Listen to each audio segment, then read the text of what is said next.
कैलासवासी ब्रह्मदेवदादा माने स्मृती दिनानिमित्त गेले 5 ते 6 वर्ष विशेष अशी व्याख्यानमाला आणि समाज प्रबोधन ह्या विषयावर आम्ही जो राज्यभरातील जे उत्तम वक्ते उद्योग कृषी सामाजिक प्रशासकीय सेवेतील मंडळी या वर्षीच्या स्मृती दिनानिमित्त आम्ही 2-3 वक्त्यांना गेले 2-4 महिन्यापासून प्रयत्नशील होतो। पहिलं पुष्पगुंफलं आदरणीय अविनाश धर्माधिकारी सर, AI चे राष्ट्रीय तज्ञ श्री भूषण केळकर सर आणि आजच्या कार्यक्रमाचे प्रमुख वक्ते आहेत जे गेल्या वर्षभरापासून मी त्यांच्या संपर्कात होतो, श्री रमेश घोलप साहेब आज इथे आले, आमचा निमंत्रणाचा स्वीकार केला। मी शिक्षण प्रसारक मंडळ कुमटे या संस्थेच्या वतीनं सरांचा मी मनपूर्वक स्वागतही करतो आणि आभारही मानतो।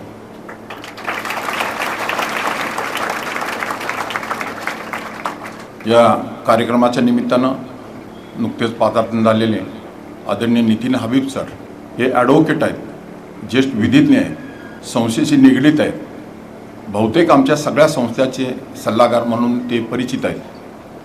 त्यांनाही संस्थेचा मानस होता एकदा सन्मान आपण त्या सरांचा करायचा, ते या अध्यक्ष निमित्तानं इथे उपस्थित आहेत।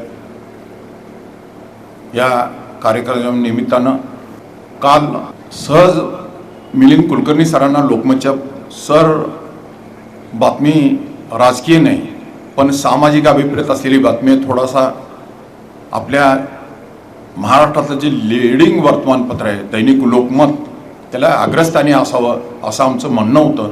मी सरांना फोन केला, सर एक शब्द बोलायच्या अगोदर आमचे संस्थेचे आमच्या परिवाराचे जे आमच्या वडिलांचे परिचित होते आदरणीय अभय दिवाणजी सर, ज्यांनी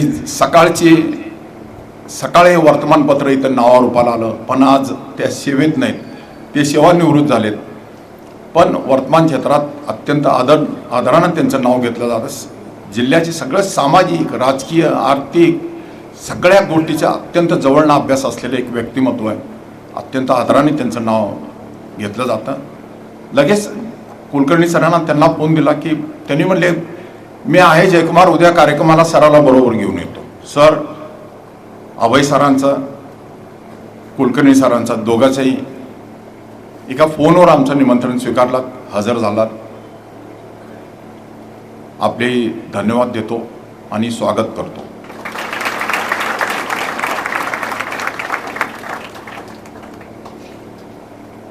तांत्रिक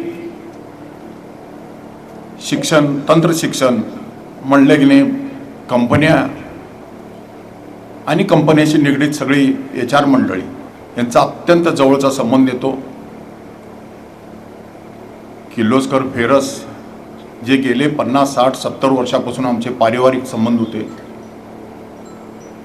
इथून जी बरीच मंडळी पासआउट झाल्यानंतर मेकॅनिकल विभाग आमच्या सगळ्या तंत्रशिक्षण विभागातली मंडळी किमान 10 ते 15 मंडळी मुलं तिथं कॅम्पस थ्रू त्यांना इथं किर्लोस्करमध्ये संधी मिळते आणि ती सर्वस्वी जबाबदारी किर्लोस्कर फेरसचे श्री ऋषिकेश कुलकर्णी सरांवर आहे। सर या ती आज इथं उपस्थित आहेत, सर आपलंही स्वागत करतो।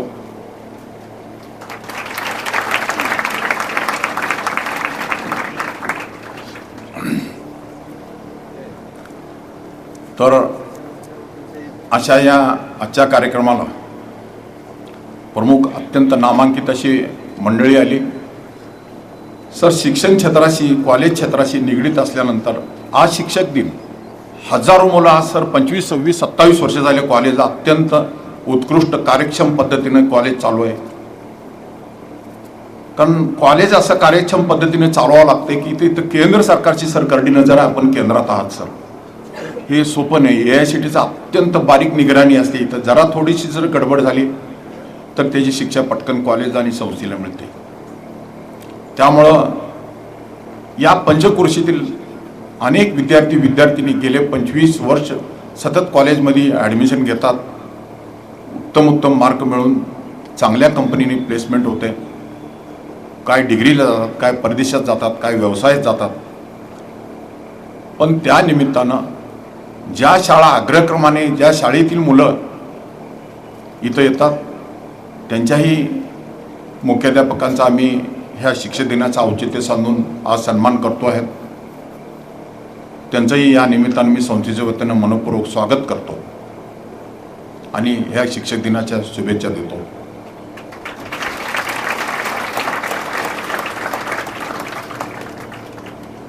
आता DM जाधव सरांनी सांगितलं मला की रमेश घोलप सरांचा परिचय पत्र तुम्हाला एकदा वाचून बघावं लागेल. त्यांच्या आजच्या व्याख्यानाचा विषय प्रयत्नानेच उजळतात वाटा. एक 15 ते 20 वर्ष थोडं जर मागं गेल्यानंतर थोडासा सरांचा पट आपल्याला लक्षात आणू इच्छितो मी.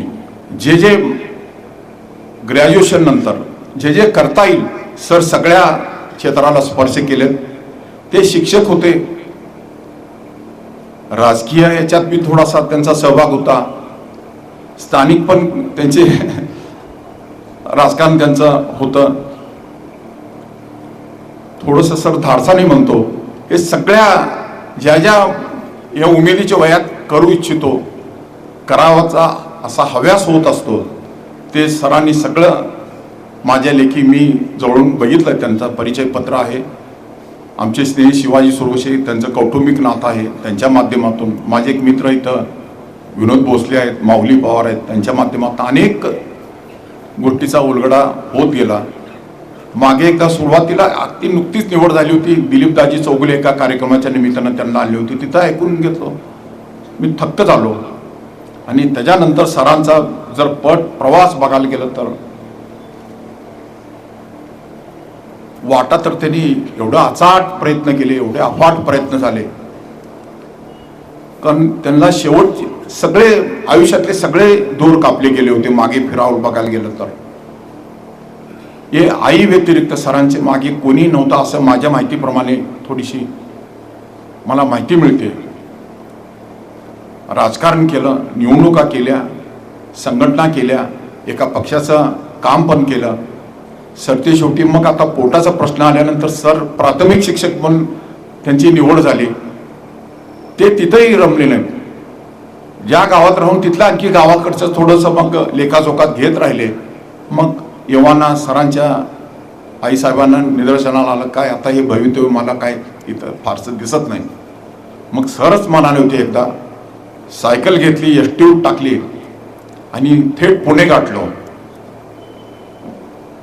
जो त्यांचा पुण्यापर्यंतचा प्रवास होता, त्यांचा जो प्रयत्न होता, त्यांची जी वाट होती, आता या मंडळीला Maharashtra public service commission MPSC एवढेच माहिती आहे, कारण UPSC सर तो सामान्याच्या आवाक्यातला नाही. त्यामुळं त्याचा कोण नाद करतील असं मला थोडंसं म्हणजे धाडसाचं ठरेल. MPSC मध्ये राज्यात प्रथम आले.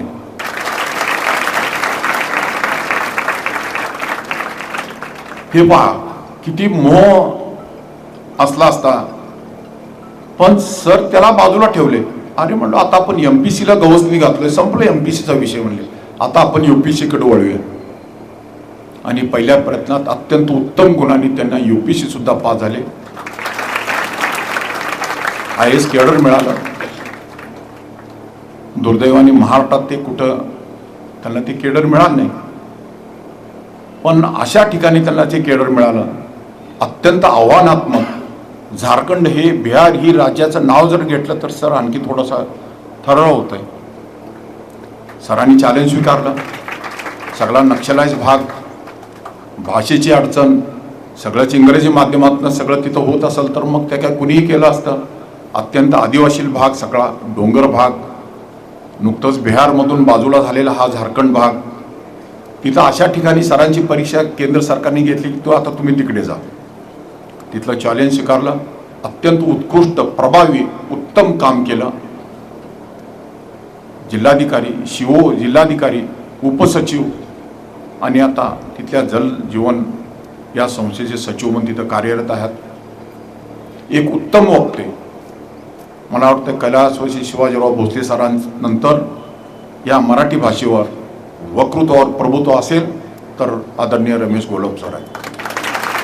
एवढं बोललं तर काय वावर ठरणार नाही. असे या कार्यक्रमाच्या निमित्तानं आज इथं ते आपल्याला मार्गदर्शक आजच्या व्याख्यात्यामध्ये मिळाले. सर, मी मनपूर्वक आपलं स्वागत करतो. आमच्या निमंत्रणाचा स्वीकार केला तुम्ही. या निमित्तानं आज उपस्थित सर्व आमची कुमट्यातील मंडळी, आमच्या वेगवेगळ्या क्षेत्रात सगळी काम करणारी शिक्षक मंडळी, डिप्लोमा कॉलेज असू दे, MCVC असू दे, ज्युनियर कॉलेज असू दे, इंग्रजी माध्यम असू दे, मराठी माध्यम असू दे, मराठी हायस्कूल असू दे, आज शिक्षक दिन अत्यंत सर्वपल्ली राधाकृष्ण या जयंती दिवशी हा शिक्षक दिनाचा गेले कित्येक स्वातंत्र्य काळानंतर अत्यंत कार्यक्षमपणे या दिवशी या सगळ्या शिक्षक मंडळीचं कौतुक होत असते. या निमित्तानं आपल्याला पण शिक्षक मंडळीला मी मनपूर्वक शुभेच्छा देतो.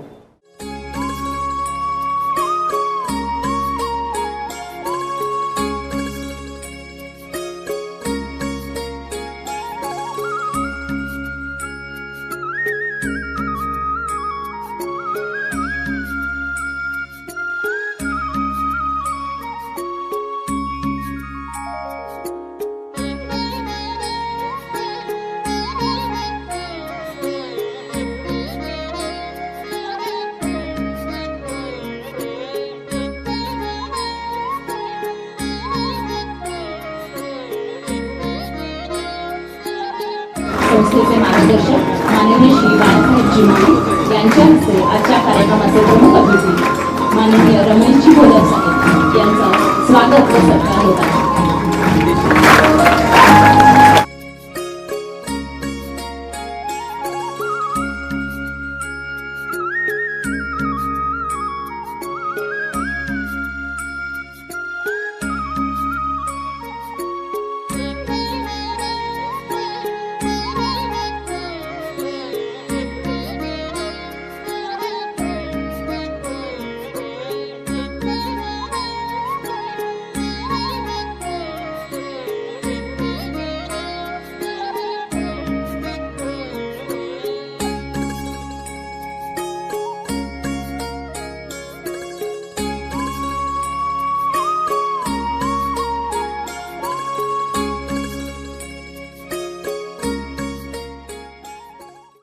व्यासपीठावरील मान्यवर गोलब साहेब आणि इतर सद्ग्रस्त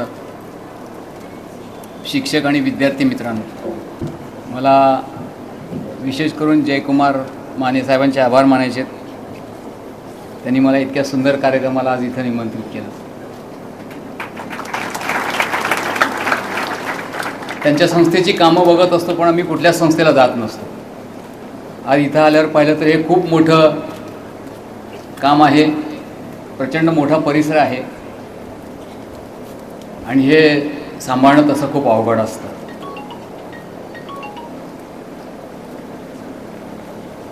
शिक्षक दिन आहे. मी ज्या शाळेमध्ये लहानाचा मोठा झालो त्या अवंतिकाबाई केळकर आणि जवाहर केळकर यांची बालविकास मंदिर या दोघांच्या स्मृतीला विनम्र अभिवादन करून माझे 2 शब्द आपल्यासमोर व्यक्त करणार आहे. मित्रांनो, आज तुम्ही खूप नशीबवान आहात की या अतिशय चांगल्या अशा शाळेमध्ये किंवा पॉलिटेक्निक कॉलेजमध्ये तुमचं शिक्षण होत आहे. माझे आमदार कैलासवासी ब्रह्मदेव माने हे खरं तर माझे मार्गदर्शक होते. एक संस्था वाचवण्याचा त्यांनी जो त्या काळी प्रयत्न केला होता,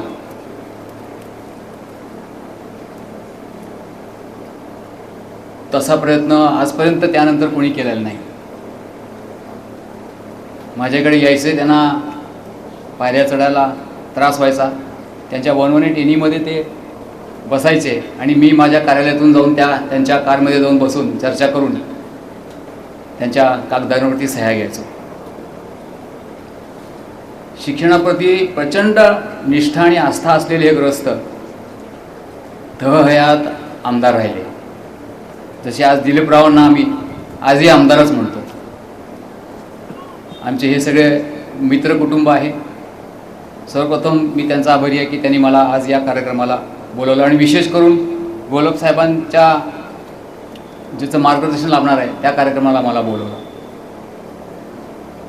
मित्रांनो, विद्यार्थी म्हणून मी तुम्हाला एकच सांगू इच्छितो की तुमची मातृभाषा कोणती का असेना, पण इंग्रजीवरती तुमचं प्रभुत्व असणं खूप गरजेचं आहे. कोणी काहीही म्हटलं तरी जगामध्ये इंग्रजी भाषेला सगळीकडे मोठा मान सन्मानाने ही भाषा सर्वत्र ज्ञानभाषा म्हणून वापरली जाते. त्यामुळं इंग्रजीच्या शिक्षकांनी अतिशय सोप्या आणि सुटसुटीत भाषेमध्ये या विद्यार्थ्यांना इंग्रजी चांगलं कसं येईल, त्यांना बोलता कसं येईल हे सांगणं खूप आवश्यक आहे. ग्रामीण भागामध्ये याची फार गरज आहे. मी असंही म्हणेन की इंग्रजीच्या शिक्षकांनी जेव्हा ते येतात शिकवायला त्यावेळी अन्य भाषेत बोलूच नाही. वर्गामध्ये त्यांनी फक्त इंग्रजीच बोललं पाहिजे.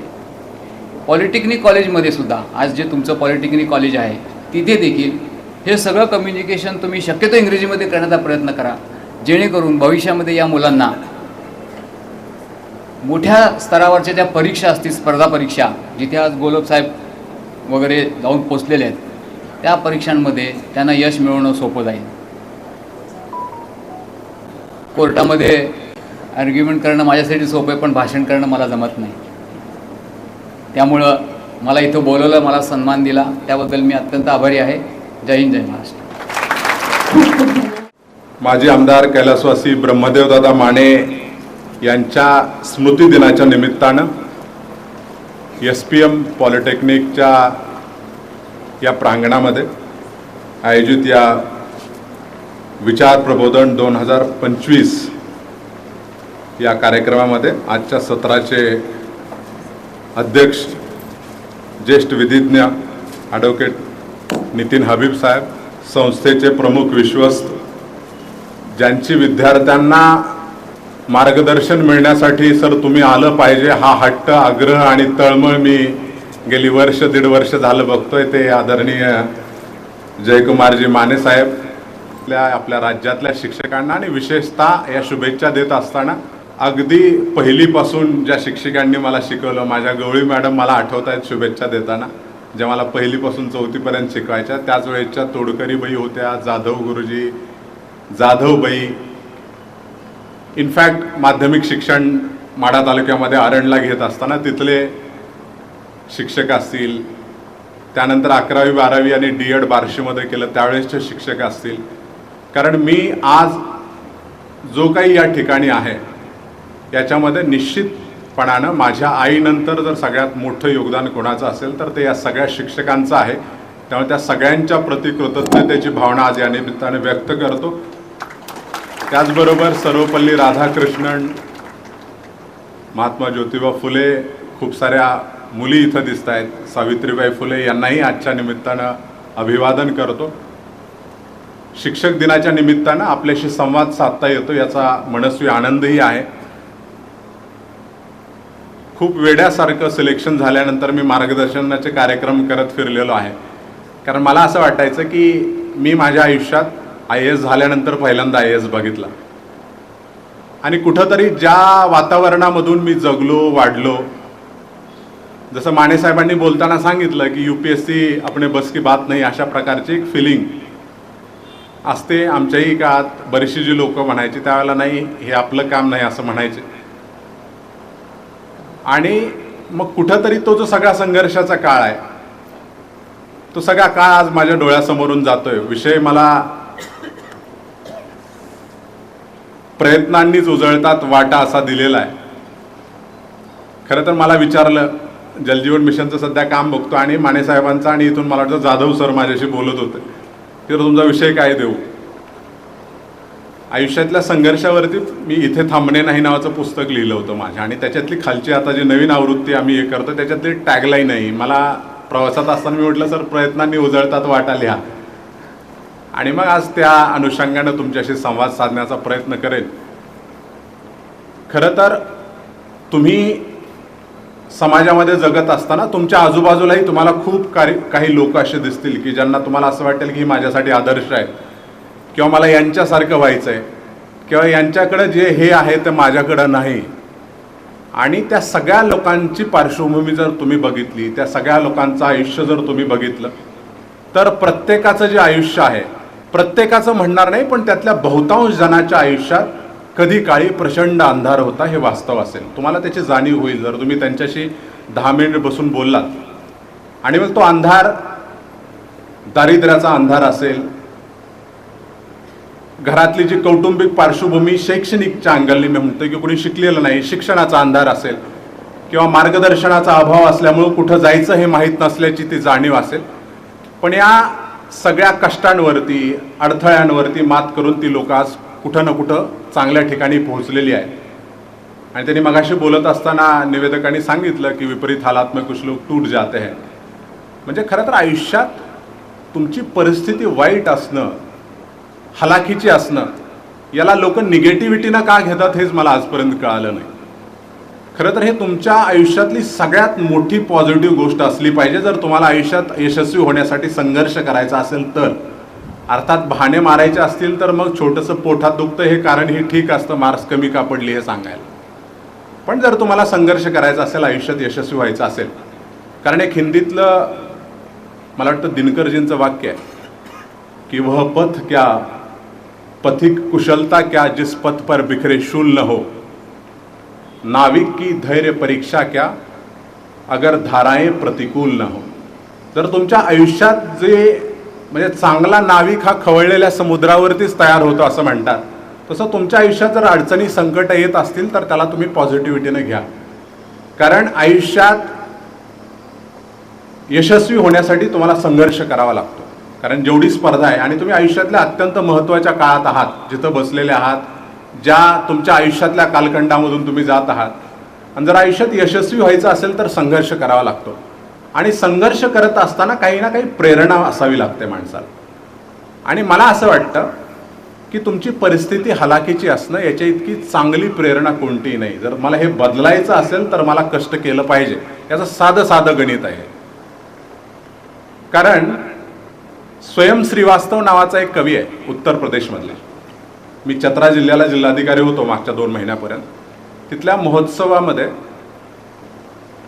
कवी संमेलन ठेवलं होतं, त्याला मी बोलवलं होतं. म्हणजे तुम्हाला आयुष्यात यशस्वी झालेली जी लोक असतात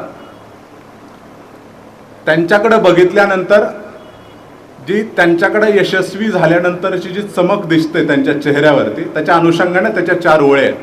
त्याच्या शैलीमध्ये तुम्हाला सांगतो की ही लोक जी यशस्वी होतात, पत्थर की चमक है ना नगीने की चमक है, चेहरे पे सीना तान के जीने की चमक है, पुरखों से विरासत में हमें कुछ न मिला था, पुरखों से विरासत में हमें कुछ न मिला था, जो दिख रही है खून पसीने की चमक है.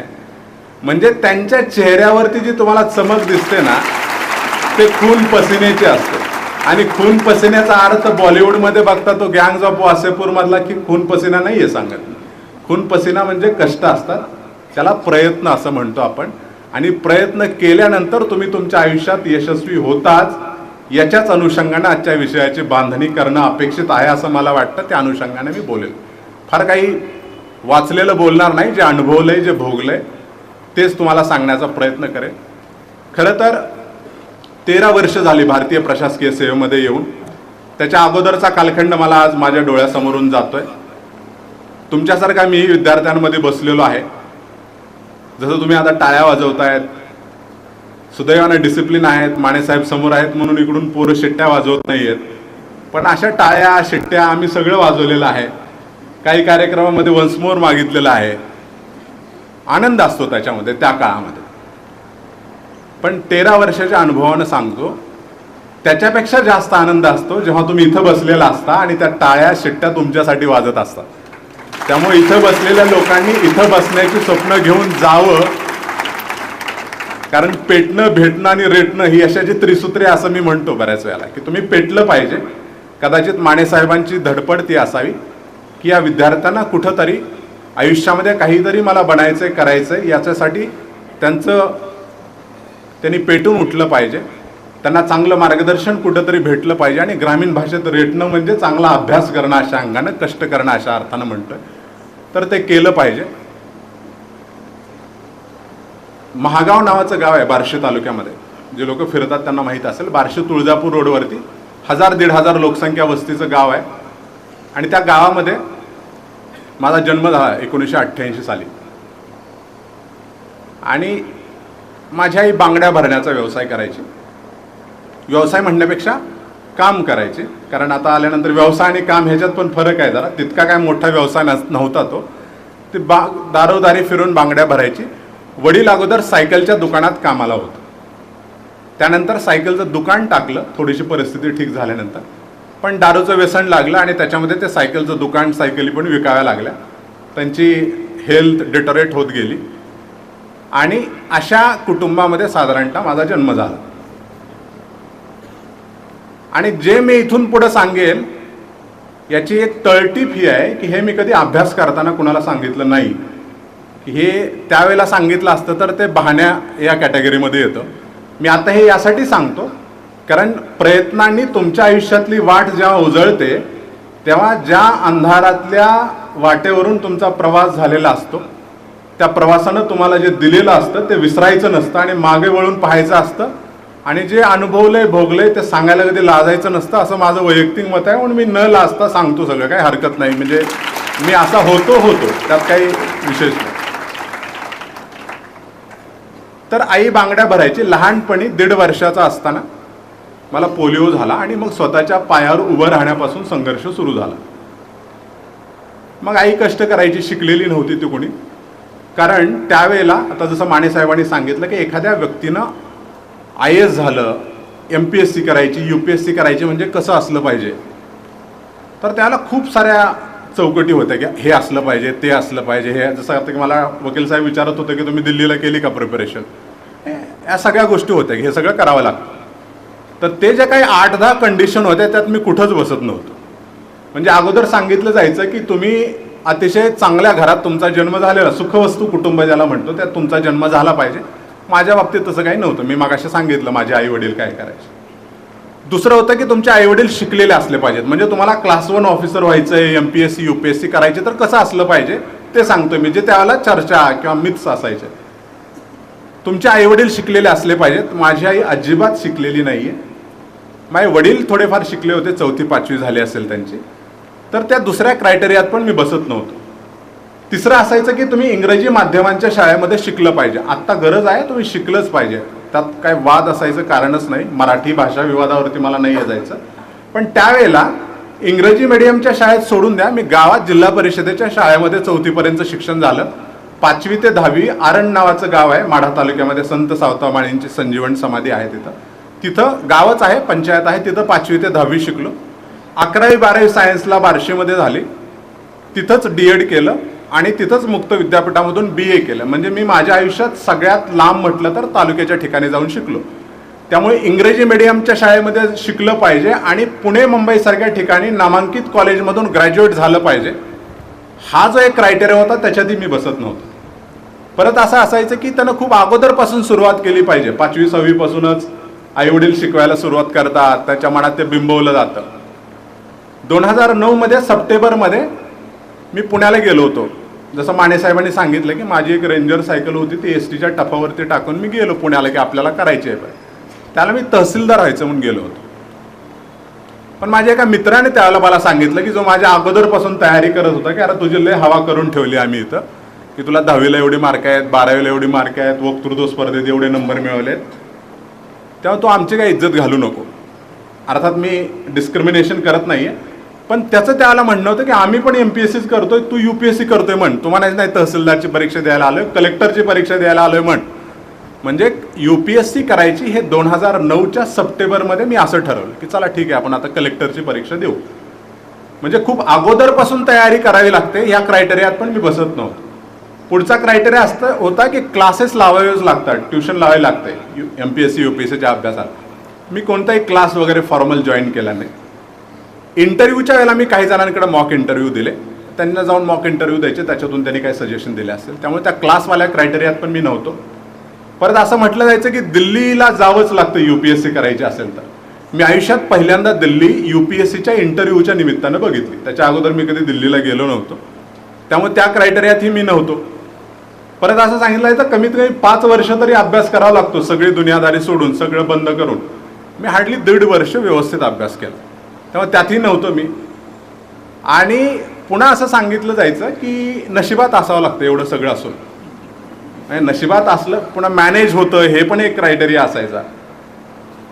तर मला असं वाटतं की त्यावेळेसची भाषणं जर उघडून बघितली दिवाणजी साहेब, कुलकर्णी साहेब, त्याला माझा MPSCचा रिझल्ट आल्यानंतर किंवा इव्हन MPSC UPSCचे रिझल्ट यायच्या अगोदर मी गावाकडं फ्लेक्स वगैरे तयार करून ठेवले होते. कहाणी सांगेन मी तुम्हाला.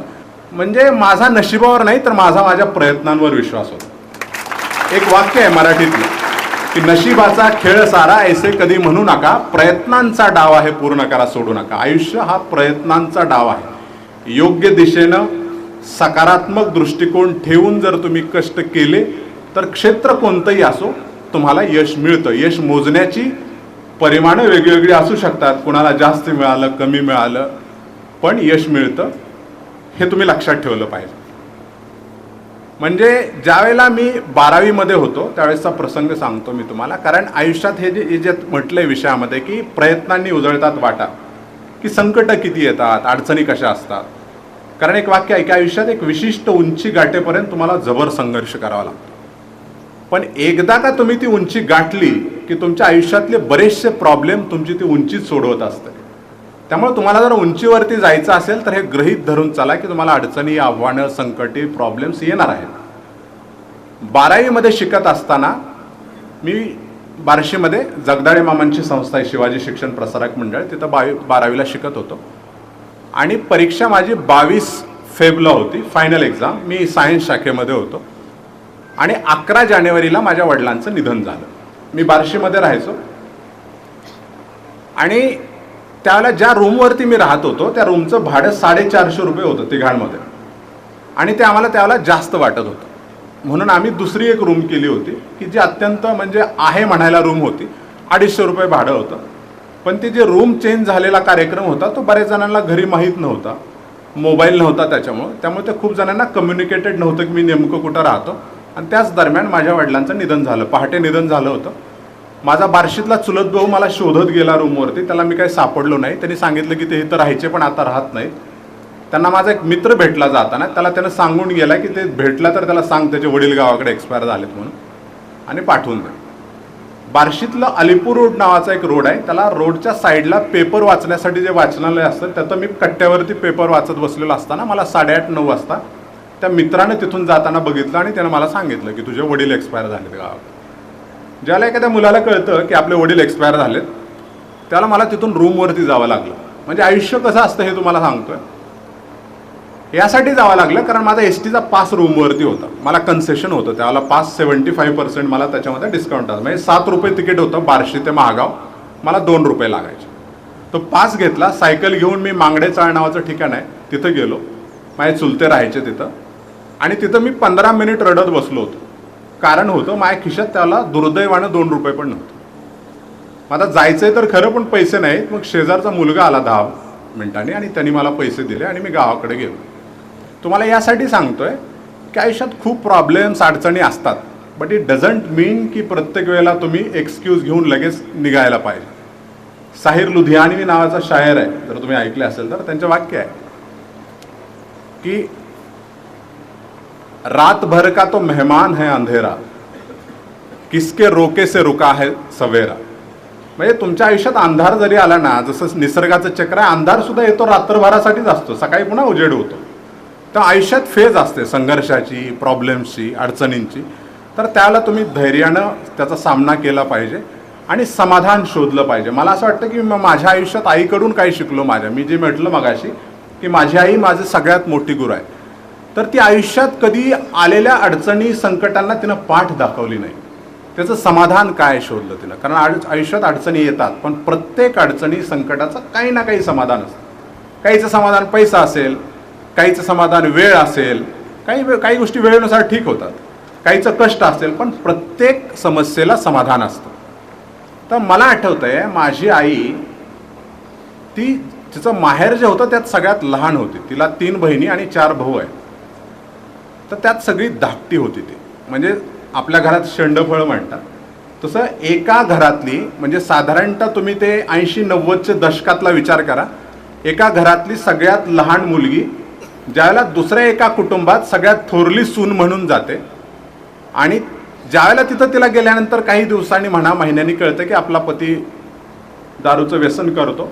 अर्थात त्यांनी कुणाला त्रास दिला नाही, म्हणजे ते समाजामध्ये चांगले प्रतिष्ठित गृहस्थ होते माझे वडील. पण ज्यावेळेला तिला कळालं की ते वडील हे करतात आणि ज्यावेळेला त्यांचं सायकलचं दुकान विकावं लागलं त्यावेळेला घरात कधी कधी भांडणं होतात. प्रत्येकच कुटुंबात होतात, असं काही नाही की पिणाऱ्याचेच होतात. हल्ली तर सगळ्यांचेच होतात, जादा होतात जरा न पिणाऱ्यांची. कारण माणूस पिल्यानंतर थोडा इमोशनल होतो, खरं बोलतो, चांगलं क्लॅरिटी दूर होते. न पिणारी माणसं थोडी जास्त जरा टेक्निकली करेक्ट बोलतात. त्याच्यामुळे बरेचसे इश्यू होतात. हा इश्यू तिथंही व्हायचे, पण कधी आमच्यासमोर झालेला आहे आम्हाला तसं जास्त आठवत नाही. पण ज्याला तिला कळालं की आता वडिलांचं हेल्थचं इश्यू होता, त्यांना बघायचं आहे, दवाखाना बघायचा आहे, मुलांना पण शिकवायचं आहे, तर त्यावेळेला तिनं बांगड्या भरण्याचा व्यवसाय सुरू करण्याचा, म्हणजे ते काम सुरू करण्याचा डिसिजन घेतला. घरातून विरोध झाला. घरातले सगळे म्हटले की आपण काही कासार आहेत का, पण काम करायला लाजायचं नाही. आणि आत्ता मला घर चालवायचं असेल, नवऱ्याचा दवाखान्याचा खर्च बघायचा असेल आणि पोरांना शिकवायचं असेल तर काही नाही काही अर्थार्जनाचं साधन पाहिजे. आणि जर मी बांगड्या भरू शकत असेल तर त्याला मी लाजणार नाही, मी करेन, हे समाधान तिनं शोधलं आणि ती कष्ट करत गेली. मला आठवतंय ज्यावेळेला मी D.Ed झालं माझं, इनफॅक्ट 12वी ज्यावेळेला झाली माझी, मागाशी मी जे सांगितलं की माझे वडील एक्सपायर झाले 11 जानेवारीला, आणि मी असा डिसिजन घेतला होता की आपण आता गॅप घेऊ. म्हणजे आज शिक्षक दिन आहे योगायोगानं. आयुष्यात शिक्षकांची भूमिका किती महत्त्वाची असते तुम्हाला त्याचं उदाहरण सांगतो. ज्यावेळेला वडिलांचं निधन झालं त्यावेळेला मी त्या फेजमध्ये होतो की आता यावर्षी गॅप घ्यायचा, एक्झाम नाही द्यायची. आणि त्यानंतरच्या साधारणतः 15-20 दिवस मी कॉलेजकडे गेलो नाही. त्यावेळेला आमच्या कॉलेजमध्ये ट्युशनचं खूप फॅड होतं, म्हणजे लेक्चर्स कमी, मुलं बाहेर ट्युशन करायचे. पण घरची परिस्थिती नसल्यामुळे जे रेग्युलरली क्लास करायचे त्याच्यापैकी मी पण होतो. त्यामुळे शशिकांत धोत्रे नावाचे एक प्राध्यापक होते आणि ते आम्हाला केमिस्ट्री शिकवायचे. मग मी 15-20 दिवस झालं कसं काय दिसलो नाही म्हणून त्यांनी मला त्याला एक पत्र लिहिलं होतं. ते पत्र माझ्या घरी आलं आणि त्यात त्यांनी लिहिलं होतं की तुम्हाला येऊन भेट एकदा, म्हणजे काय तू खूप दिवस झाला आला नाही कॉलेजकडे. आणि साधारणतः जानेवारी एंडमध्ये वगैरे मी जाऊन त्यांना भेटलो असेल. मग त्यांनी मला त्यावेळेला काउन्सिलिंग केलं आणि सांगितलं तुझा अभ्यास चांगला झाला आहे. त्यावेळेला ते प्रॅक्टिकलची जर्नल्स वगैरे मी जमा केली नव्हती, ते जमा करायला लावली आणि तू एक्झाम दे, तुझा चांगला अभ्यास झाला. आणि त्यावेळेला मी एक्झाम दिली. मला 88.50% मार्क्स मिळाले त्यावेळेला सायन्स शाखेमध्ये. टाळ्या वाजवण्याचा विषय पुढे आहे, त्याच्यात 94% ग्रुपिंग होतं. फिजिक्स, केमिस्ट्री, बायोलॉजीचा जो ॲव्हरेज स्कोर होता आणि फिजिक्सला 99 मार्क्स होते मला. म्हणजे हा विषय होता. आता त्याच्यापेक्षा हसून टाळ्या वाजवण्याचा पुढचा विषय आहे. याचा अर्थ अजिबात असा नव्हता की माझं फिजिक्स खूप चांगलं होतं. याचा अर्थ असा होता की माझं पाठांतर खूप चांगलं होतं. अक्षरशः रटलं होतं मी, रटणं ज्याला म्हणतात ना, कारण क्लिअर इक्वेशन होतं. ह्या 4 वह्या आहेत, ह्या पाठ केल्या की 100 पैकी 100 मार्क मिळू शकतात. पाठ म्हणजे झोपेतून उठवलं आणि 4 पानाची थेअरी असेल, हा सांग म्हटलं की ए अँड द सुद्धा राहत नव्हतं माझं आदलंमध्ये, सगळं तोंडपाठ. म्हणजे मी बऱ्याच वेळेला भाषणं द्यायचं त्यावेळेला सांगायचं, मला आत्ता सुद्धा जरी विचारलं डोळं थोडंसं झाकून काही ठराविक गोष्टी की स्टेशनरी वेव्हची व्याख्या सांग, असं डोळं झाकलं मला आठवायला लागतं. when two identical progressive wave traveling through a medium along the same line but in opposite direction interferes with each other then the shape of resultant wave appears to be stationary, such waves are called as stationary waves. आता त्याचा अर्थ काय होता काय काही माहित नाही. Ohms law असाच पाठ केला. म्हणजे सांगायचंय मला हे की तुम्ही ज्या ज्या टप्प्यावर असता आणि हे आयुष्यात प्रॅक्टिकली आयुष्याकडे बघण्याचा दृष्टिकोन आहे, हे मी तुम्हाला सांगतोय. कुठल्याही क्षेत्रात जा, तुम्ही ज्या टप्प्यावर आहात ना त्या टप्प्यावरती तुम्हाला इमिजिएटली प्रूव्ह करणं आणि ते प्रूव्ह केल्यानंतर मेजर करण्याचं परिमाण काय आहे ना त्यात फिट बसायचं त्या वेळेला. त्यावेळेला काय होतं की तुम्हाला 12वीला चांगले मार्क्स पडले पाहिजे. चांगले मार्क्स पडले पाहिजे तर मला ट्युशन लावायसारखी परिस्थिती नाही आहे. त्याला आमच्याकडे ते कसबे प्रकरण झालं होतं. काही जण जर बार्शीशी संबंधित असतील तर अमोल कसबे नावाच्या एका विद्यार्थ्यानं त्याला फाशी घेतली होती. मला बऱ्याचशा ट्रान्सफर झाल्या शिक्षकांच्या. त्यात शिक्षक बदलून गेले, मग ते कोण शिकवत आहेत काय, 2-3 शिक्षक शिकवायचे, बाकी सेल्फ स्टडीज करायचा होता. ते घ्यायचे नोट्स आणि पाठ करायचं, आणि ते त्यावेळेला मी पाठ केलं. आणि त्यावेळेला म्हणजे तेवढे मार्क्स किंवा त्याच्यापेक्षा कमी असणारी सुद्धा मुलं त्यावेळेला इंजिनिअरिंग मेडिकलला जायची. पण माझ्या घरात डिसिजन झाला, कमी काळात कमी खर्चात सरकारी नोकरी, या क्रायटेरियात बसणारं कुठलं एज्युकेशन आहे ते तू घे. मग ठरलं मी डी एड करतो. मग 2 वर्ष आहे, बार्शीलाच कॉलेज आहे, 2,500 फी आहे, होऊन जाईल 2 वर्षात. आणि मग मी डी एड केलं. म्हणजे शिक्षक आहेत, मग मी बोलतो ह्याच्या पाठीमागं पण थोडंफार तिथला गुण असेल, कारण शिक्षक मुळात लय ऐकवण्याचा स्वभाव. मी नाद म्हणायला लागलो होतो, म्हटलं परत शिक्षक म्हणायचे की काय बोलून गेले सर. पण शिक्षक हा मुळात ऐकवण्याची जास्त, कारण त्यांना बोलावं लागतं कंटिन्यू तुम्हाला, त्यामुळं विद्यार्थ्यांना सांगणं. आणि मग त्यावेळेला मी डी एडला गेलो. आणि मी बऱ्याच वेळेला म्हणतो की मी नाईलाजाने गेलो डी एडला, पण आज ज्यावेळेला मागं वळून बघतो त्यावेळेला माझ्या आयुष्यात डी एडच्या त्या 2-2.5 वर्षाचा खूप मोठा वाटा आहे. कारण मी काय आहे याची जाणीव मला जास्त त्या काळात झाली. मी डी एडच्या 2 वर्ष करत असताना कॉलेज केलं. कॉलेज करत असताना सगळ्या सामाजिक संघटनांवरती काम करणं असेल, नेहरू मंडळ, गावातलं गणपती मंडळ, विद्यार्थी संघटना, मोर्चे, आंदोलनं, वक्तृत्व स्पर्धा, त्याला घर चालवण्यासाठी आईला मदत म्हणून भिंतीवरती पोस्टर, लग्नातले ते भालदार चोपदार असतात ते काढायचे, ते थर्माकोलच्या वेळेला नावं लिहायची नवरा नवरीची, सगळी कामं केली, कशालाही लाजलो नाही. आणि मग त्याला लोकांसाठी काम करताना कुठंतरी असं क्लिक व्हायचं की अरे यार काहीतरी करायचं असेल ना लोकांसाठी. म्हणजे माझ्या आयुष्यातली समाधानाची संकल्पना मला त्यावेळेला सापडली. कारण आयुष्यात सगळ्यात महत्त्वाचं तुमचं समाधान आहे.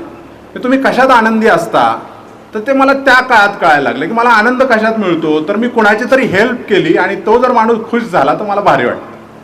आणि मग त्याला असं वाटायला लागलं की मला जर आता आयुष्यात लोकांसाठी काहीतरी करायचं असेल तर आयदर राजकारणात गेलं पाहिजे खूप मोठ्या ह्याच्यावरती, किंवा प्रशासनात मोठ्या पदावरती गेलं पाहिजे. कारण आंदोलन काढून निवेदन द्यायला तहसीलदारकडे जायचो त्यावेळेला असं वाटायचं की आपण तहसीलदार असतो तरी काम केलं असतं. अर्थात त्याला माहीत नव्हतं तहसीलदारचे अधिकार क्षेत्र काय असतं काय, पण त्याला वाटायचं. म्हणून राजकारणात जाणं किती सोपं आहे, कोट अनकोट क्वेश्चन मार्क, ते माने साहेब तुम्हाला कधीतरी निवांत सांगतील. तेव्हा आम्ही आपलं डिसिजन घेतला, आपल्याला म्हटलं आपला अभ्यास करू आणि अधिकारी बनू. कारण त्यांना दर 5 वर्षाला परीक्षा आहे. पुन्हा राजकारणातला प्रॉब्लेम पुन्हा वेगळेच आहेत तुम्हाला. म्हणजे तुमच्या शेजारी बसलेला किती तुम्हाला झटका देऊ शकतो इथून विचार करावा लागतो राजकारणात. बाकी तर सोडून द्या, खुलेआम लढणारे. त्या म्हणलं ते काय आपल्याला सूट होणार नाही, आपण आपला अभ्यास करू. आणि 2009 मध्ये मग मी असा निर्णय घेतला. पुन्हा तो जो माझी प्रवास होता MPSC UPSC करण्याचा, त्याच्यात प्रचंड अडचणी. पुण्याला जायचं म्हटलं, रजा तर टाकली पण पुण्याला जायला पैसे नाहीत. मग तिकडे त्यावेळेला गाई घ्यायला कर्ज द्यायला बँकेचे लोक यायचे, प्रायव्हेट फायनान्सचे लोक. ते शेजारची जी गाई दाखवली त्याच्या नावावर 18,000 रुपये उचलले, त्याच्याच कानाला बिल्ला हाणला. 18,000 रुपये घेऊन सप्टेंबर 2009 मध्ये मी पुण्याला गेलो तहसीलदार व्हायचं म्हणून. अभ्यास सुरू केला. पहिल्या वर्षी अपयश आलं. प्रचंड अभ्यास, वेड्यासारखा अभ्यास करायचो. मी रोजच 14 तास अभ्यास करायचा असं काही नसतं, पण कधी कधी त्याच्यापेक्षाही जास्त करायचो. सातत्य ठेवलं अभ्यासामध्ये. म्हणजे अशी नशा होती अभ्यासाची ती की रात्री जर वाचत बसलं तर याच्यासाठी झोपावं लागायचं की झोप पण गरजेची असते म्हणून. नाहीतर असं काही झोप आले म्हणून झोपत नसायचो बऱ्याच वेळेला. की झोपायचं आणि झोपताना पण कधी एकदा सकाळ होते आणि राहिलेलं वाचायला सुरू करतोय असं वाटायचं. वेड्यासारखा अभ्यास केला. तसा माझा जो इतिहास होता, शैक्षणिक इतिहास, तो सगळं करायचो मी. सगळं म्हणजे सगळ्यात डॅम्बिश 2-3 जणांना स्टेजवरती बोलून वर्षातून झपके मिळत असेल तर त्यात मी पण असायचो. म्हणजे माध्यमिक शाळेमध्ये म्हणजे आगाऊपणा तेवढाच होता. सगळ्या स्पर्धा करायचो. मेहंदी स्पर्धा सुद्धा मी सोडली नाही. आमच्या शाळेत वर्धापन दिनाला स्पर्धा व्हायच्या. हस्ताक्षर, चित्रकला, वक्तृत्व, गायन, कथाकथन, प्रश्नमंजुषा सगळ्यात पार्टिसिपेट करायचो. खेळण्याच्या बाबतीत असेल. आणि तसा चांगला विद्यार्थी होतो. म्हणजे मी हे ह्यासाठी पण सांगतो की आयुष्यात कधी कधी फक्त अभ्यास पुस्तकं करण्यापेक्षा तुम्हाला बाकी पण एक्स्ट्रा करिक्युलरच्या ॲक्टिव्हिटीकडे पण तुम्ही लक्ष दिलं पाहिजे. अर्थात प्रायोरिटी जास्त अभ्यास करणं, विशेषतः त्या वर्गामध्ये ज्या कक्षेत तुम्ही आहात त्यानुसार ते प्रायोरिटी ठरवायची असते. पण मी साधारणतः त्या काळात ते सगळं केलं. आणि मग ज्यावेळेला पहिल्या वर्षी मला अपयश आलं, म्हणजे माझं मी जसं म्हटलं तसं की वर्षभर सगळं करायचं, परीक्षेच्या अगोदर 1 महिना अभ्यास करायचा आणि शेवटी पहिल्या 3 विद्यार्थ्यांमध्ये माझं नाव असायचं. म्हणजे D.Ed तर मी 2-2.5 वर्षाचं केलं. त्या D.Ed कॉलेजमध्ये सगळ्यात जास्त कॉलेज बुडवणारे विद्यार्थी मी होतो. म्हणजे त्या काळात मी म्हटलं तसं राजकारण करतोय, नेहरू युवा मंडळ आहे, संघटना आहेत, भाषणं करत फिरतोय महाराष्ट्रात. आणि ते असं असायचं की 8 दिवस नाही आहे मी कॉलेजला. माझा एक ज्युनियर होता धीरज मांजरे म्हणून, तो आता संगमनेरला तहसीलदार आहे. तो माझ्या खालच्या वर्गात होता. मग आम्ही आपलं वक्तृत्व स्पर्धा भाषणं करत फिरायचं आणि 5-7 दिवसात मग 4-5 ठिकाणी नंबर मिळालेले असायचे, पहिले दुसरे. ज्या दिवशी कॉलेजला जाणार असेल त्या दिवशी मग आमचा पण ग्रुप होता, त्याने आपलं फळ्यावर सगळं लिहिलेलं असायचं. आपल्या कॉलेजचे विद्यार्थी रमेश घोलप यांनी एवढ्या एवढ्या स्पर्धात पारितोषिक मिळालं, त्यांचं हार्दिक अभिनंदन वगैरे. मग आमचे प्रिन्सिपल वगैरे खुश की आपला विद्यार्थी आहे. मी आपलं त्या दिवशी सकाळी जाणार, माझं सत्कार कार्यक्रम भाषण वगैरे होणार नाही, आपल्या कॉलेजची मान उंच केली, चांगला विद्यार्थी वगैरे. ते दुसऱ्या दिवशी गायब पुन्हा. स्लॅम बुक नावाचा एक प्रकार असतो, मी माझ्या पुस्तकात पण लिहिलं ते, की बऱ्याच विद्यार्थ्यांनी, माझ्या मित्रांनी त्यात असं लिहिलं होतं की घोलप गायब तरी पण साहेब. तो हमेशा गायब असायचा, पण तुझं एवढं कौतुक व्हायचं म्हणे कॉलेजमध्ये. आणि तशा पद्धतीनं अर्थात मी काही बोंबलत फिरत नव्हतो, तुमच्या भाषेत सांगायचं झालं तर काही ना काही विधायक गोष्टी करत मी फिरायचो. आणि त्याच्या कळत नकळतपणे कुटुंबाला असेल, माझ्या वैयक्तिक पर्सनॅलिटी डेव्हलपमेंटला असेल. कारण तुम्हाला सांगतो, तुम्ही एखाद्या गोष्टी ज्याला पार्टिसिपेट होता, आणि वक्तृत्वानं मला काय दिलं, खरं तर मी वक्तृत्व स्पर्धा खूप करायचो, की त्या गर्दीमधून उठून आपण त्या गर्दीच्या पुढे जाऊन बोलू शकतो आणि आपल्याला नंबर मिळतो. म्हणजे ह्या गर्दीमध्ये आपली काहीतरी वेगळी ओळख आहे आणि आपण आपल्याला प्रूव्ह केल्यानंतर लोक आपल्याला ॲप्रिशिएट करतात. हा जो एक वेगळा कॉन्फिडन्स आहे ना, तो त्या वक्तृत्व स्पर्धांनी दिला मला. आणि त्याच्यातून ते घेतलं, D.Ed झालं. D.Edच्या मधल्या काळाचा अभय दिवाणजींसाठी कुलकर्णी साहेबांसाठी तो किस्सा सांगतो. हल्ली आता सांगत नाही, सिनियर झाले, आता ज्येष्ठ संधी अधिकारी लिहितात लोक. अगोदर सांगायचो, आता खूप वर्षानंतर तो सांगतो, कारण त्यांनी आल्यानंतर त्याचं सांगितलं, बैठकीचा विषय निघाला आमचा मगाशी भेटल्यानंतर.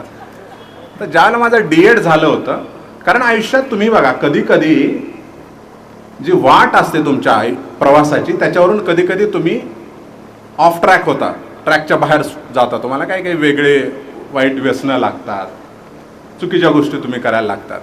तर त्याप्रमाणे मी ज्यावेळेला माझं D.Ed झालं, माझं गाव विस्थापित होतं, मी मगाशी सांगताना राहून गेलो. छोटंसं डॅम झाले तेव्हा सगळं गाव आमचं माळावरती बसवलं गेलं होतं. जुनं गाव पाण्याखाली गेलं. नवीन गावात झाडं नाही, काही नाही, लाईटचा विषय असायचे त्यावेळेला. एकदम उन्हाळ्यात मग काय करायचं, मग आम्ही आपलं जुने गाव, तिकडं पाणी आलेलं डॅमचं, मग जुनी झाडं वगैरे, तिकडं माझे काही मित्र वगैरे जनावरं घेऊन जायचे. आम्ही सुट्टी आहे, मला D.Ed झालेलं, शिक्षक म्हणून नोकरीची जॉईनिंग नाही झालेली. मग त्या काळामध्ये इनफॅक्ट त्या सुट्टीच्या काळामध्ये ती लोक काय करायचे, मित्र कंपनी, त्यात काही जुनी लोक होती, रिटायर्ड आर्मीवाले किंवा काय, ते पत्ते खेळत बसायचे खाली जाऊन. मग मी प्रेक्षक म्हणून बसायचो तिथं जाऊन, मी पण मागं बसायचो त्यांच्या. पण त्या खेळातला प्रेक्षक असणार मी खेळाडू कधी झालो मला कळलंच नाही. आणि माझा परफॉर्मन्स एवढा चांगला होता की महिन्यात मी मोठ्या टीममध्ये दाखल झालो मी. आणि त्याला माझे सहकारी असायचे, रिटायर्ड आर्मीवाले, रिटायर्ड शिक्षक. अर्थात शिक्षक दिना दिवशी असं काही मी त्याला हे करत नाही, पण आता काय करायचं, किंवा गावातले सधन शेतकरी, आणि त्याच्यात मी. आणि पण माझं स्किल असं होतं, आता तुम्हाला ते कळणार नाही, जे खेळतात त्यांना कळेल ते. डाव झाल्यानंतर ज्याला मार्क्स ते दाखवतात की किती तुझे हे आहेत, तर त्यावेळेला ते जे प्रत्येकजण दाखवायचं ना, ते माझ्या लक्षात राहायचं की हां ह्यांचा डाव होता, काय होतं. किंवा समजा आता हे 3 पानं होते स्पीकचं, समजा हे 3, 4, 5 होतं, त्याच्यानंतर 3, 8चे 3 पानं होते. तर ते मग मार्क मोजून दाखवलं, आणि मग आता ते पिसताना किती पिसणार आहे, थोडंच पिसतात ते.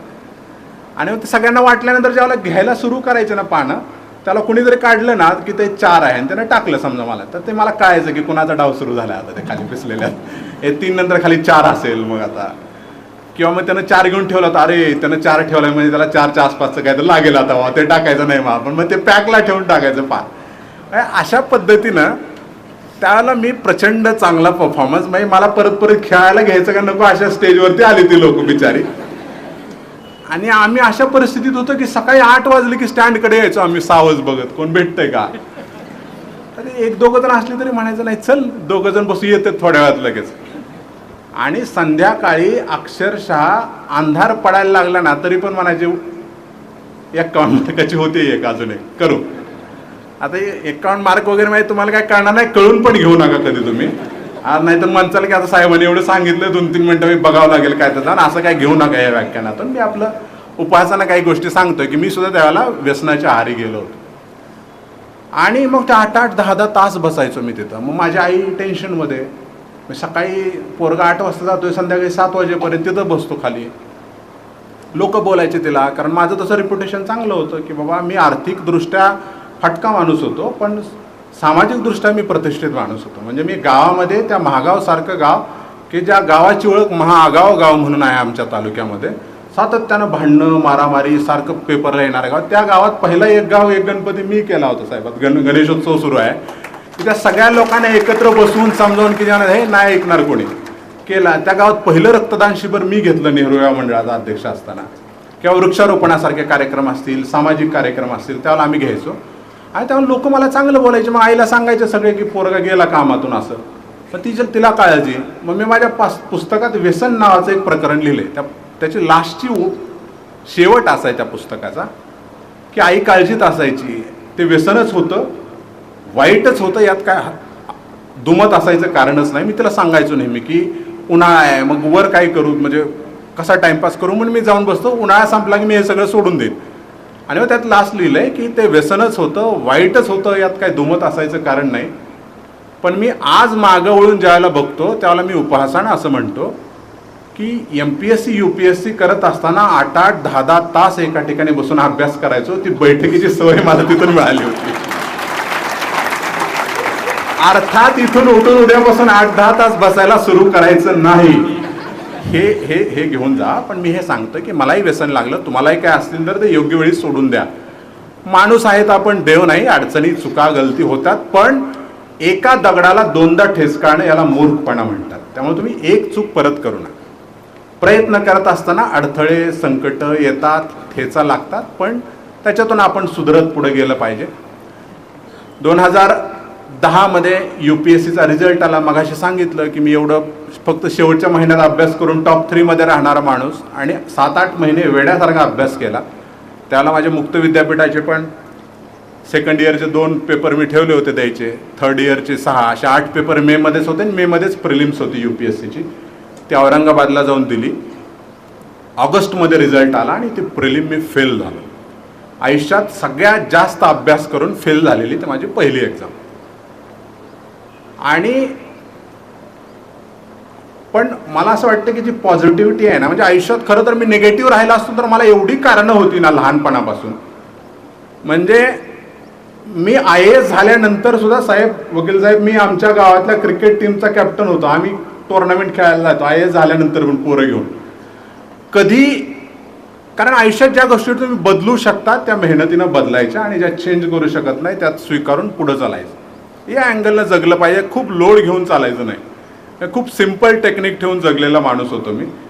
आणि मग खूप सारे एवढे सगळे अडचणी वगैरे होते की खूप सारे मला बहाणे त्याला मारता आले असते.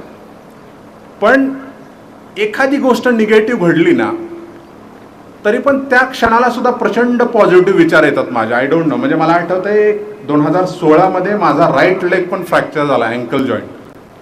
सिंधुदुर्गला गेलो होतो फिरायला. तिथं काही पोलीसचे काही पदाधिकारी काय ऑफिसर होते. आम्ही सगळेजण आपलं बोटिंग करत असताना ज्याला धरून उभा राहिलो होतो ते पाईप हातात आला उचलून आणि ते खूप मोठ्या टाईट्स होते. त्या जम्पिंगमध्ये पाय हे झाला आणि माझा राईट लेग पण त्याचा पण अँकल फ्रॅक्चर झाला. सगळे टेन्शनमध्ये, कारण माझा लेफ्ट लेग ऑलरेडी अफेक्टेड होता की आता उभा राहता येईल का नाही काही माहीत नाही. पण ते झाल्यानंतर ॲम्ब्युलन्स येईपर्यंतच्या काळात मला क्लिक झालेला विषय होता की आता पुस्तक लिहू शकतो आपण ह्या काळात. 2-3 महिने सुट्टी आहे आपल्याला आता. तर बरेच दिवस झाला आपल्या डोक्यात आहे की पुस्तक लिहायचं आहे अनुभवावरती.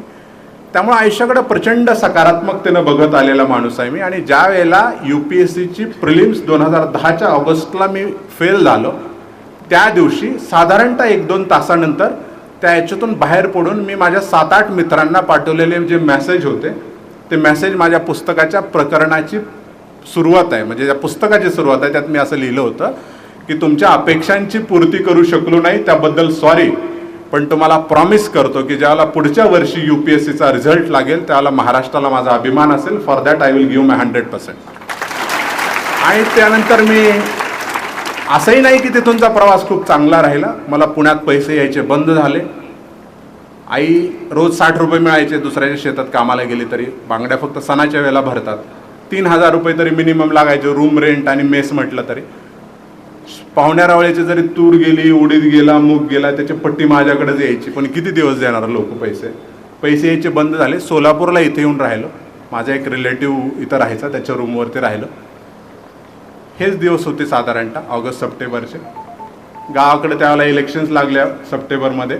सगळं सोडलं, आईला उभा केलं निवडणुकीला ग्रामपंचायतच्या. ग्रामपंचायत निवडणुकीत पॅनलमध्ये प्रचार वगैरे केला. आणि मागाशी जे मी म्हटलं की माने साहेबांना विचारा बसून, त्याला प्रचंड कॉन्फिडन्स. आमच्याकडे 7 जण आमचे मेंबर होते इन्क्लुडिंग माझी आई. प्रचार केला, खूप लोक असायचे, रॅली वगैरे करायचो, घरोघरी पदयात्रा वगैरे. आणि मग निवडणूक 23 ऑक्टोबर 2010ला त्याचा निकाल होता. निवडणुकीच्या निकालाला गेलो, रिझल्ट लागला. गुलाल वाजंत्री सगळे घेऊन गेलो होतो आम्ही. 7 सीट होते, 7 पैकी 7 पडले. म्हणजे एक पण निवडून आलं नाही. असं वाटलं एक जरी आला असतं तर अख्खं पोतं त्याच्या अंगावर ओतलं असतं आपण, पण एक पण निवडून आलं नाही आमचं. आणि त्याला असं का आलं की निवडणुकीत जी पार्टी हरणार असते मानेसाहेब, तिच्याच प्रचाराला जास्त लोक असतात. ते प्रचार एखादा करतात आणि जाऊन मतं दुसऱ्याला देतात. गावाकडे आलो, इमोशन्समध्ये सगळे मित्रपरिवार, भाषण दिलं आणि त्याला सांगितलं की आज नाही मिरवणूक काढता आली, आता त्या दिवशी मिरवणूक काढू ज्यावेळेला मी क्लास 1 ऑफिसर होईल. आज गावातून बाहेर जातोय, आता त्याच दिवशी महागावमध्ये पाऊल ठेवणार ज्यावेळेला अधिकारी होईल, क्लास 1 होईल आणि गावात पाऊल ठेवीन, ते पण मिरवणुकीनंच की जी आज आपल्याला काढता आली नाही. त्यानंतर 18 महिने मी गावाकडे गेलो नाही. महाराष्ट्र शासनाची SISC नावाची संस्था आहे, त्याची परीक्षा दिली. मुंबईमध्ये राहण्याची व्यवस्था असते, 2000 रुपये स्टायपन मिळायचं त्यावेळेला, खाण्याची व्यवस्था त्यांची असते. तिथं राहिलो, तिथं अभ्यास केला. 2010ची एक्झाम, 10ला तिथं गेलो होतो. 10 आणि 11च्या साधारणतः एक्झाम, MPSC UPSC दोन्ही एक्झाम दिल्या. म्हणजे सुरुवातीला MPSC दिली. म्हणजे माझ्या मित्रांनी सांगितलं की जानेवारीमध्ये मी तिथं गेलो होतो. जानेवारीमध्ये जाहिरात आली, फेबमध्ये प्रिलिम्स होती, जूनमध्ये मेन्स होती. असं सांगितलं की तू चांगला अभ्यास केला तर क्लास 1 होशील, डेप्टी कलेक्टरच्या जागा येणार आहेत. म्हणून UPSC बाजूला ठेवली, 100% MPSC केली. कारण आयुष्यात जेही कराल तिथं 100% द्या. उगाच सगळीकडचं थोडं थोडं करत राहायच्या नादी नाही लागायचं. म्हणून मी ते 100% त्याच्यावर फोकस केला. ती एक्झाम दिली. जूनमध्येच UPSCची प्रिलिम्स होती. जेवढा अगोदरचा अभ्यास होता आणि MPSCचा पण काही पूरक अभ्यास होता त्याच्या आधारे दिली. CSATची पहिली बॅच आमची आणि ती एक्झाम दिली. आणि MPSCच्या इंटरव्ह्यूचा अभ्यास करत फिरत होतो मी. म्हणजे इतिहास वैकल्पिक विषय होता, तर मग सोलापूर जिल्ह्यातले ऐतिहासिक स्थान वगैरे असं जे त्याला मनाला वाटेल ते आम्ही फिरून इंटरव्ह्यूला प्रश्न विचारले तर माहीत असं म्हणून करत होतो. त्यावेळेला ऑगस्टमध्ये रिझल्ट आला. आणि माझ्या मित्राने मला सांगितलं, म्हणजे कळल्यानंतर मी त्याला सांगितलं की माझं ते काय म्हणतात त्याला प्रवेशपत्र जे असतं एक्झामचं, ते रूमवर असेल ते चेक करून रोल नंबर बघ आणि एकदा मी पास झालो का चेक करू असं म्हणून मी त्याला सांगितलं. आणि त्याचा फोन आला तास दीड तासाने की त्याला मला मास्तर म्हणायचे, मास्तर आलाय तुमचा पण रिझल्ट. आता मला टेन्शन, म्हटलं आला तर खरं 2-2.5 महिने राहिले ते UPSC मेन्सचा अभ्यास करायचा आहे. पण गेलो, परत व्यवस्थित स्ट्रॅटेजी आखली की माझ्याकडे किती वेळ आहे, माझं कोणकोणता अभ्यास आत्तापर्यंत बेसिक्स चांगला आहे आणि त्याचं व्यवस्थित प्लॅनिंग करून स्वतःची स्ट्रॅटेजी करून मी अभ्यास केला. त्याची पण एक्झाम दिली आणि मग इंटरव्ह्यू दिले दोन्हीचे. मार्चमध्ये MPSCचा इंटरव्ह्यू दिला आणि एप्रिलमध्ये साधारणतः 20 एप्रिलच्या आसपास UPSCचा इंटरव्ह्यू दिल्लीला दिला. इंटरव्ह्यू देताना सुद्धा सगळे सुटाबुटात होते. माझं असं होतं की खुर्चीच्यावर शर्ट दिसणार आहे, मग शर्ट चांगल्या किमतीचा घालू, पॅन्ट कशी घासे ना. मग आपलं पॅन्ट शर्ट व्यवस्थित चांगल्या क्वालिटीचा घेतलेला आणि पॅन्ट टाय नाही, कोट नाही, काय नाही, जसं आहे तसं जायचं, बोलायचं. मला अजिबात कॉन्फिडन्स नव्हता इंग्रजीमध्ये. तुम्ही इंग्रजी शिकणं गरजेचं आहे. मला जो प्रॉब्लेम फेस करावा लागला, कारण आम्ही अशा फेजमधून इंग्रजी शिकलेलो शिक्षक लोक आहेत की आम्ही एखाद्या उतार्यावरचं उत्तर लिहायचं म्हटलं, प्रश्न म्हटलं की ते प्रश्न वाचायचा, त्याच्यातले 1-2 शब्द बघायचे आणि त्या उतार्यात कुठं दिसते शोधायचे. आणि तो शब्द सापडला की जिथून वाक्य सुरू होतं आणि जिथं संपतंय ते सगळं लिहून टाकायचं त्याच्यात, काय येऊ नाही येऊ असं. आणि तशी इंग्लिश आपली. हिंदी माझी म्हणाल तर आपण मूवीमध्ये बघितलेली हिंदी. तेव्हा माझं मीडियम मी मराठी लिहिलं होतं इंटरव्ह्यूचं, आणि मला कॉन्फिडन्सच येत नव्हता की मी मराठी सोडून कशातून बोलू शकेन. पण त्यावेळेला एका शिक्षकांनी मला सांगितलं की नाही, तू इंग्लिशमधून किंवा हिंदीमधून दे कमीत कमी. कारण त्यांचं म्हणणं होतं की इंटरव्ह्यूला तू ज्यावेळेला बोलशील त्यावेळेला मग ते प्रश्न विचारणार, ते ट्रान्सलेट करणार, ट्रान्सलेट करून सांगणार, मग तू तुझं मराठीत उत्तर सांगणार, पुन्हा ते ट्रान्सलेट करून त्यांना सांगणार. बऱ्याच वेळेला ट्रान्सलेशनमध्ये पण तुझ्या ज्या भावना आहेत त्या त्यांच्यापर्यंत पोहोचत नाहीत. आणि दुसरा एक सीन इमॅजिन करून बघ की असं आम्ही सांगतो मुलांना की इंटरव्ह्यू देताना पॅनलच्या डोळ्यात घालून सगळ्यांकडे बघत बोलायचं, आणि इमॅजिन कर म्हणे की त्यांना मराठी कळतच नाही आणि तू सगळ्यांकडे बघून बोलतोय, त्याचे काय एक्सप्रेशन असतील आणि ते सीन कसा असेल. त्यामुळे त्यांनी मला सजेस्ट केलेलं. मला नाही तो कॉन्फिडन्स आला. पण दिल्लीत ज्यावेळेला मी गेलो तर शेवटच्या 2-3 दिवसात मी असं ठरवलं की चला आपण हिंदीत म्हणजे इंग्लिशमध्ये सुरू करायचं. त्याने विचारलं की नाही आलं की हिंदी परमिशन मागायची, नाही तर शेवटी मराठीत आपलं भाषा आहे त्याच्यात द्यायचं, आपण मीडियम मराठीच लिहिलेलं आहे. त्यांना एवढं तरी कळेल की रमेश घोलप तिन्ही भाषेत थोडं थोडं का होईना पण बोलू शकतो, आणि हे इंटरव्ह्यूचा त्यांना कळणारा गुण आहे किंवा याला सगळ्या भाषेत बोलता येतं व्यवस्थित थोडं थोडं. आणि माझं जे एज्युकेशनल बॅकग्राऊंड होतं त्यानुसार काही त्यांच्याकडून तशी एक्सपेक्टेशन नसणार आहे की मी लंडन स्कूल ऑफ इकॉनॉमिक्समधून किंवा कुठंतरी हायफाय इंग्लिश मिडियममधून शिकून आले तशी इंग्रजी यायला पाहिजे. मी इंटरव्ह्यू पण तसा दिला की त्यांनी विचारलं की Ramesh from where are you. Sir I am from Solapur district of Maharashtra. मग त्यांनी you have completed D.Ed, that means diploma in education in 2010. म्हटलं no sir, I have completed it in 2008. त्याने अच्छा. मग त्यांनी परत विचारलं की 8 पासून आत्तापर्यंत काय करत होता. इंग्लिशमध्ये विचारलं. आता म्हटलं 2-4 वाक्य तर बोलायला लागतील, ते काय जमणार नाही म्हणलं इंग्लिशमधून. मग मी त्यांना परमिशन मागितलं, can I talk in Hindi. त्यामुळे या you can talk in Marathi also, we don't have any issue. तिथून पुढचा आपला प्रवास हिंदीमध्ये पण मी इंग्लिश काही हिंदी मधूनच ते बोलताना एखादा शब्द बोललो, समजा पडीक हा शब्द वापरला मी एकदा बोलत असं, मला वाटलं आता पडीक मराठी आहे का हिंदी आहे काय माहिती. मग मी त्यांना एक्सप्लेन केलं, सर पडीक मीन्स वो खेत नहीं होता है जिसपे कुछ नहीं उगता है, ऐसे बंजर पड़ा हुआ रहता है. म्हणजे हे बघा, इंटरव्ह्यू बेसिकली तुमचं नॉलेज नाही चेक केलं जातं त्याच्यामध्ये. त्या पूर्व परीक्षा असते तिचे वेगळे एक्सपेक्टेशन आहेत आयोगाच्या, मुख्य परीक्षेकडून वेगळ्या एक्सपेक्टेशन आहेत, आणि इंटरव्ह्यू तुमचं नॉलेज चेक करण्यासाठी नसतं. हे मला ॲब्सोल्यूट क्लॅरिटी होते. म्हणजे मला काय वाटतं, माझे मत काय आहेत, माझी पर्सनॅलिटी काय आहे हे त्याच्यातून रिफ्लेक्ट होणार आहे. त्यामुळे मी कॉन्फिडेंटली बोललो, व्यवस्थित उत्तरं दिली. आणि तुम्हाला सांगतो, एप्रिलच्या त्या 20 एप्रिलच्या आसपास इंटरव्ह्यू झाल्यानंतर माझ्यासोबत प्रशांत गावंडे म्हणून होता, तो पण आता IRS बहुतेक झाला परत, आणि कौस्तुभ दिवेगावकर, असे आम्ही 3 जण गेलतो. कौस्तुभ उस्मानाबादला कलेक्टर होता परत. त्या दोघांची इच्छा होती की आपण थोडंसं दिल्ली फिरू, बघू. माझ्या डोक्यात की मी MPSCचा पण इंटरव्ह्यू दिला आहे मार्चमध्ये, कधी पण रिझल्ट येईल, त्यामुळे रिझल्ट आल्यावर मी माझ्या मित्रांमध्ये असलं पाहिजे पुण्यात, म्हणून मी आपलं ते इंटरव्ह्यू झाला की दुसऱ्या दिवशी तिकीट काढून मी पुण्यामध्ये आलो. पुण्यात येऊन मी बार्शीला पोहोचलो. माझं गाव महागाव आहे, ढाबा आहे, त्या ढाब्यावरती मिटिंग केली आम्ही. एक मिटिंगचा विषय होता की रिझल्ट येईल 8-10 दिवसात, मिरवणूक कशी काढायची. मग विचार करा की ज्या परीक्षेला मी MPSC पहिल्यांदा दिली, UPSC की ज्याच्यात बरेचसे अधिकारी असतात, 5-10 लाखापेक्षा जास्त मुलं बसायची, त्याही वेळेचं एक ते स्टॅटिस्टिक्स होतं, अजूनही तसंच असेल. आणि त्यात बरेचसे अधिकारीच असतात ऑलरेडी. कुणी IRS असतो ज्यांना IPS व्हायचं असतं, कुणी IPS असतो ज्यांना IAS व्हायचं असतं, किंवा अदरही स्टेट सर्व्हिसमधले क्लास 1 ऑफिसर असतात, बरेचसे डॉक्टर, IIT मधली मुलं असतात, इंजिनिअरिंगचे असतात, ग्रॅज्युएशन मी मागाशी म्हटलं तसं लंडन स्कूल ऑफ इकॉनॉमिक्समधून पण ग्रॅज्युएट झालेले असतात. त्यात मी यशवंतराव चव्हाण महाराष्ट्र मुक्त विद्यापीठाचा कॅन्डिडेट, पहिल्यांदा एक्झाम दिलेली. आणि मला हा कॉन्फिडन्स की मी सिलेक्ट होणार आहे, आता आपल्याला मिरवणुकीची तयारी करायची आहे. आम्ही सगळी तयारी केली. अगोदर राजकारणात होतो त्यामुळे त्यांनी सांगितलं की मग ते फोटो तुमचे लागतील. ते जाऊन एका फोटोग्राफरला सोबत घेऊन 5-7 फोटो काढले वेगवेगळ्या पोजमध्ये आम्ही, आणि त्याचे फ्लेक्स तयार केले. लहानपणापासून मला जी सगळी बक्षिसं मिळाली होती ते सगळ्या त्या फ्लेक्सवरती फोटो वगैरे लावून त्याच्यावरचं वाक्य पण फिक्स ठरवून सगळं अगोदर व्हिज्युअलाइज केलं होतं की कसं असेल ते सगळं. त्याच्यावर ते वाक्य लिहिलं होतं की जिंकण्याच्या निश्चयानं जेव्हा गाव सोडलं होतं, यशाच्या दिशेनं पहिलं पाऊल तेव्हाच पडलं होतं. आणि टिंब टिंब टिंब परीक्षेतील दैदिप्यमान यशाबद्दल रमेश घोलप यांचे हार्दिक अभिनंदन. म्हटलं MPSCचा लागला की फक्त त्या टिंब टिंबामध्ये MPSC लिहायचं, आणि UPSCचा लागला की UPSC लिहायचं, बाकी सगळं तयार आहे. रिझल्ट लागला की तासात फ्लेक्स उभा राहिलं पाहिजे. त्या वेळेसचं वेळ होतं फ्लेक्सचं. आता आम्ही कारवाई करतो विदाऊट परमिशन फ्लेक्स लावले, तो भाग वेगळा आहे. पण हा कॉन्फिडन्स मला माझ्या कष्टातून आला होता. मला माझ्या प्रयत्नांमधून आला होता आणि योग्य दिशेने केलेल्या प्रयत्नांमधून आला होता. रिझल्ट लागला.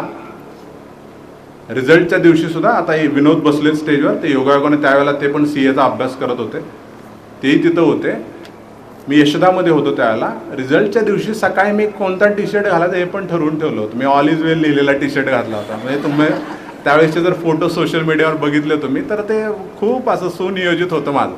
म्हणजे लोक जे म्हणायचे ना की मॅनेज होतं, तर ते मी माझ्या कष्टाच्या जोरावर मॅनेज केलं होतं. हे सगळं माझं कष्ट होतं आणि शेविंग वगैरे करून बसलो होतो. कारण कोणीतरी सांगितलं की रिझल्ट लागला आणि सिलेक्ट झालं तर इंटरव्ह्यूवाले येतात यस न्यूज मराठीसारखे सुरुवातीच आहे. म्हटलं मुलाखत द्यायला आले तर आपली दाढी बिडी केलेली असावी बाबा. व्यवस्थित दाढी वगैरे करून बसलेलो. 2-2:30 वाजता साधारणतः रिझल्ट आला. 287व्या क्रमांकाने UPSC मधून उत्तीर्ण झालो. आईला फोन केला आणि म्हणजे मला ते आठवत होतं की 2010ला UPSCचा प्रिलिम्स फेल झाल्यानंतर मी येऊन माझ्या शिक्षक पदाच्या नोकरीचा राजीनामा दिला होता. म्हणजे ज्या घरात आई 60 रुपयेच्या रोजगारानं कामाला जाते, भाऊ बेरोजगार आहे, राहायला घर नाही, अर्धा एकर जमीन नाही, अशा वेळेला लागलेली जिल्हा परिषदेची, ते पण शेजारच्या तालुक्यात लागलेली, माढ्यात मी होतो, ती नोकरीचा मी राजीनामा दिला. म्हणजे त्या ओळे आहेत ना कवितात की मुझको ना रोकिए ना ये नजर आने दीजिए, मेरा सफर अलग है मुझे जाने दीजिए, ज्यादा से ज्यादा होगा ये कि हार जाएंगे, किस्मत तो मुझे अपने आजमाने दीजिए. तर ते तसं म्हणून ते सोडून माझी किस्मत की जी कष्टाच्या जीवावर मी आजमावणार होतो, त्यावेळेला सुद्धा माझ्या आईनं माझ्यावर दाखवलेला विश्वास की नाही जा, माझं काय, मी कष्ट अजून 2-4 वर्ष करीन, पण तुझ्या मनाला जे पटतंय ते तू कर आणि तुझ्यावर माझा विश्वास आहे, तू काय वेगळ्या वाईट नादाला जाणार नाही. आणि मग तिला फोन करून सांगितलं की तिला काय UPSC MPSC कळत नव्हतं. म्हटलं की अख्खा रिझल्ट आलाय आणि कलेक्टर होईल, म्हणजे UPSCचा रिझल्ट आलाय म्हणून. आणि ठरल्याप्रमाणे मिरवणूक जशी प्लॅन केली होती तशी मिरवणूक काढून 12 मे 2012ला मी गावाकडे गेलो. 18 महिन्यांनी मिरवणुकीने आणि त्याच्यानंतर 1.5 महिन्यांनी 30 जूनला माझा MPSCचा रिझल्ट आला. दरम्यानच्या काळातली बरीचशी भाषणं यूट्यूबवर पण ती आहेत. त्या सगळ्या कार्यक्रमात छाती ठोकपणे सांगायचं की माझा MPSCचा रिझल्ट अजून बाकी आहे. 1600 मार्क्सची मेन्स मी लिहिली आहे. माझ्यावर विश्वास आहे. 200 मार्काचे इंटरव्ह्यू दिलेला आहे. 200 पैकी 110 जरी इंटरव्ह्यूला असतील तरी मी महाराष्ट्रात पहिला असेल. ज्या दिवशी रिझल्ट आला त्यावेळेला यवतमाळला भाषण देत होतो. स्टडी सर्कल नावाचं त्यावेळेला स्पर्धा परीक्षेच्या क्षेत्रातले एक क्लासेस चालायचे, त्याचे आनंद पाटील नावाचे, ते पण त्या कार्यक्रमाला होते. भाषण देत असताना असं दुपारी सांगितलं की आज रिझल्ट लागणार. आयोगानं सांगितलं होतं 30 जूनला रिझल्ट येणार आहे. म्हटलं की आज रिझल्ट येणार आहे. गेली 1.5 महिना झालं सांगतोय, अजूनही सांगतो की इंटरव्ह्यूला मला 200 पैकी 110 असतील तर तुमच्यासमोर भाषण देणारा रमेश घोलप आज MPSCतला महाराष्ट्रातला टॉपर असेल. कार्यक्रम झाला आणि मी ऑटोग्राफ देत असताना कोणीतरी ओरडलं की सर वेबसाईटवर रिझल्ट डिक्लेअर झालाय म्हणून. माझ्या मित्राचा फोन आला लगेच माझ्या मोबाईलवरती. निशिकांत पळसकर नावाचा मित्र आहे माझा. फोन आला, ते म्हटलं की मास्तर डेप्टी CO मिळाली. मी म्हटलं की अरे पोस्ट जाऊ दे, मला रँक किती आहे सांग. त्याला रँक कळे नाही, ते वेगवेगळे लावले, पण 1244 मार्क्स दाखवते म्हणे तुम्हाला 1800 पैकी. माहिती मी 1244 ज्याला मी रिपीट केलं ते त्याला आनंद पाटील सरांनी ते ऐकलं. ते म्हटलं किती म्हणतोय रमेश? म्हटलं सर 1244. ते म्हणे अरे या सिलेबसचा रेकॉर्ड आजपर्यंत 1185 आहे. म्हणजे 59 मार्कांनी रेकॉर्ड ब्रेक करून मी पाहायला आलो होतो. आणि मला सांगायला आनंद आहे की ज्या काळात नामांकित पुणे मुंबईसारख्या ठिकाणी कॉलेजला ग्रॅज्युएट होऊन अभ्यास करणारी पोरं IAS होतात असं म्हटलं जायचं, त्या काळात यशवंतराव चव्हाण महाराष्ट्र मुक्त विद्यापीठामधून ग्रॅज्युएट होऊन IAS झालेला मी पहिला माणूस आहे. त्यामुळे असं कधीही समजू नका की प्रयत्न करत असताना सगळ्याच वाटा मिळतील. कधी कधी वेगळ्या वाटा पुन्हा तुम्ही चोखाळल्या पाहिजेत आयुष्यामध्ये. कारण ज्या वयात मी म्हटलं की तुम्ही बसला इथून उठून गेल्यानंतर एकदा शांत बसून विचार करा की अजून 5 वर्षाने मी कुठं असेल. कारण प्रचंड स्पर्धा आहे. तुम्ही आजूबाजूला बघितलं ना तर वेड्यासारखं कॉम्पिटिशन आहे. आम्ही बघतो प्रशासनामध्ये नोकऱ्यांची काय अवस्था आहे. म्हणजे जिथं ग्रॅज्युएशन तुम्हाला मिनिमम क्रायटेरिया आहे तिथं PG PhD झालेली लोक अप्लाय करतात. ही परिस्थिती आहे सध्याची दुर्दैवाने. त्यामुळं त्या सगळ्या स्पर्धेत टिकून राहायचं असेल तर तुम्ही अगोदर स्वतःला ओळखून डिसिजन घ्या. बऱ्याच वेळेला कुणीतरी लादलेला डिसिजन परस्यू करण्यात आपली 4-5 वर्ष निघून जातात आणि पुन्हा कळतं की नाही अरे हे तर मी याच्यासाठी नव्हतंच बनलेलं, मला तर दुसरं काहीतरी करायचं होतं. त्यामुळं ज्याही क्षेत्रात जायचं तुमचं टॅलेंट असेल, तुमचं स्किल सेट असेल, त्यानुसार त्या क्षेत्रात यशस्वी झालेल्या लोकांशी, शिक्षकांशी डिस्कस करून एक योग्य डिसिजन घ्या. त्याच्या पाठीमागं 100% तुमचे एफर्ट द्या. कारण स्वप्न पाहत असताना वास्तव दुर्लक्षित करता कामा नये. आता प्रचंड मोठी स्वप्न बघतो आपण आणि काहीही करत नाही, तर तसं नाही होता कामाला पाहिजे. तुम्ही कष्ट करा, त्याला अजिबात शॉर्टकट नाही आहे. म्हणजे तुम्ही मेहनत केल्यानंतरच मिळू शकतं. बाकी तुम्हाला जर असं वाटत असेल की नाही देखते हो जाएगा, तर असं नाही आहे. त्यामुळे तुम्ही प्रचंड मेहनत करा आणि एकदा का तुम्ही स्वतःच्या कर्तृत्वावर, कष्टावर, परिश्रमावरती, माझ्या बाबतीत म्हणाल तर शैक्षणिक जे मी माझी डेव्हलपमेंट केली त्याच्यानंतर तुमची अंधाराची वाट ज्यावेळेला दूर हटते आणि जी पहाट उगवते ती कशी असते त्याचं उदाहरण तुम्हाला सांगतो की परिवर्तन काय असतं आयुष्यामध्ये. म्हणजे मला आठवतं आहे 2012 साली आम्हाला राहायला घर नव्हतं. माझी मावस बहीण गावात राहते, तिला इंदिरा आवास मिळालं होतं. त्याच्यात 2 खोल्या होत्या. त्यातल्या एका खोलीत फरशीचे 4 तुकडे, खाली वाळू टाकलेली, त्याच्यावर स्टोव ठेवलेला, प्लास्टर नाही, फक्त विटांचं बांधकाम. त्या एका खोलीमध्ये मी, माझा भाऊ आणि माझी आई राहायचे. स्वतःचं घर नाही, जमीन नाही. कित्येक वेळेला तलाठी, सरपंच यांचे उंबरे झिजवले असतील की आम्हाला घरकुल द्या, आम्हाला पण घर मिळालं पाहिजे. स्वतःला घर मिळालं पाहिजे म्हणून 2011-12 पर्यंत तलाठ्याचे उंबरे झिजवणारा पोरगा शिक्षणाच्या जोरावरती IAS होतो. मी 4 जिल्ह्याला कलेक्टर राहिलो आत्तापर्यंत. धनबाद महानगरपालिकेला आयुक्त राहिलो. त्यावेळेला त्या जिल्ह्यातल्या किंवा त्या महानगरपालिका क्षेत्रातल्या ज्या लोकांना घरं नाही त्या लोकांना प्रधानमंत्री आवास योजनेतून घर देण्याची जबाबदारी माझ्यावर होती. हा फरक आहे शिक्षणातला. म्हणजे मला आठवतं आम्ही क्रिकेट खेळत असताना गाव प्रकल्पग्रस्त आहे म्हणून तळ्यावर कलेक्टर आलाय ही बातमी आल्यानंतर बॅट बॉल सोडून पळत जाणारी पोरं, त्याला मी जाऊ शकलो नाही, ते दूर होतं, नदीतून चालत जायचं होतं. ते कलेक्टरविषयी असणारी क्रेज की कलेक्टर कसा असतो हे आम्हाला बघायचं आहे. हा माझा भूतकाळ होता. आणि 2 वर्षापूर्वी जसं माझ्या परिचयामध्ये सांगितलं की झारखंडमध्ये गढवा जिल्ह्यात कलेक्टर म्हणून काम करत असताना हा जो नक्षलचा पट्टा आहे, रेड कॉरिडॉर, झारखंड, छत्तीसगड, बिहार, महाराष्ट्राचा काव्य, आंध्र, याच्यामधल्या रेड कॉरिडॉरमधल्या नक्सली लोकांचं रेसिडेन्शियल ट्रेनिंग सेंटर चालायचं बुढापहाडमध्ये.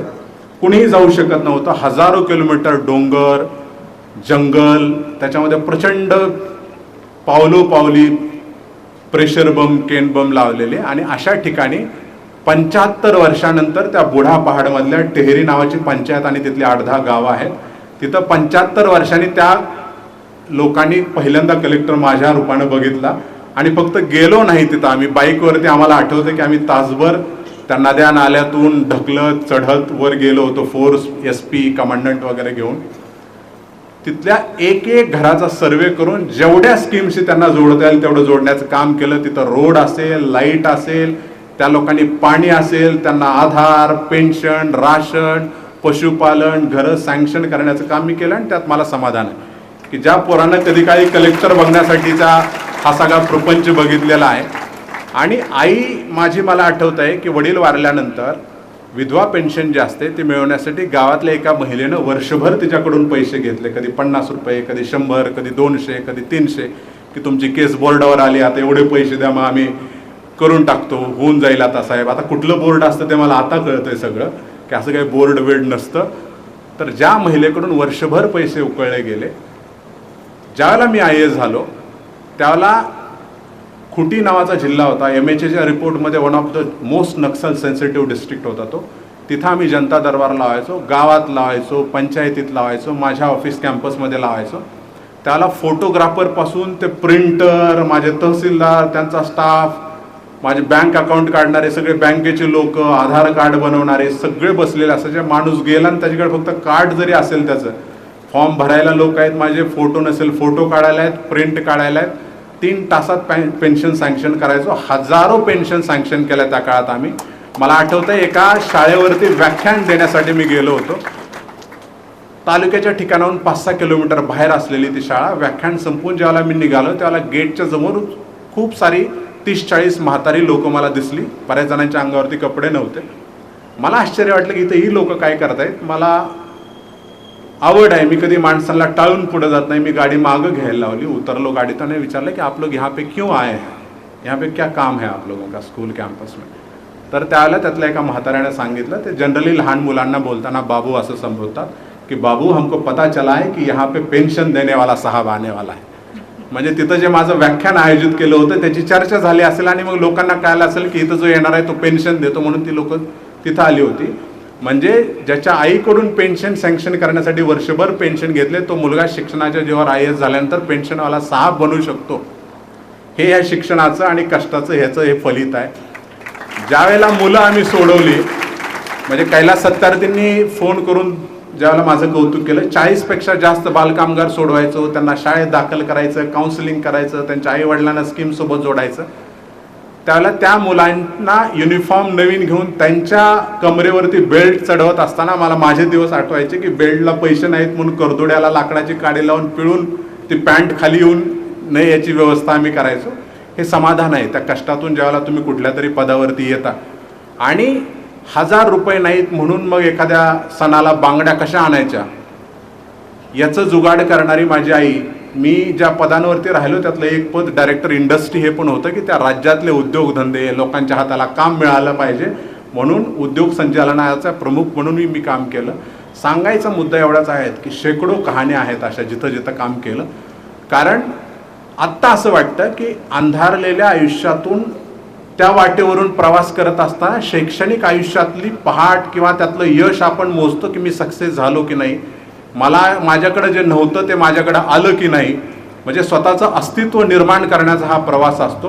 पण गेल्या 13 वर्षाच्या प्रवासातून हाच विषयाला मी दुसऱ्या अँगलनं आता दुसऱ्या साईडला आल्यानंतर असं बघतो की आपण जिथं होतो तिथं हे वाट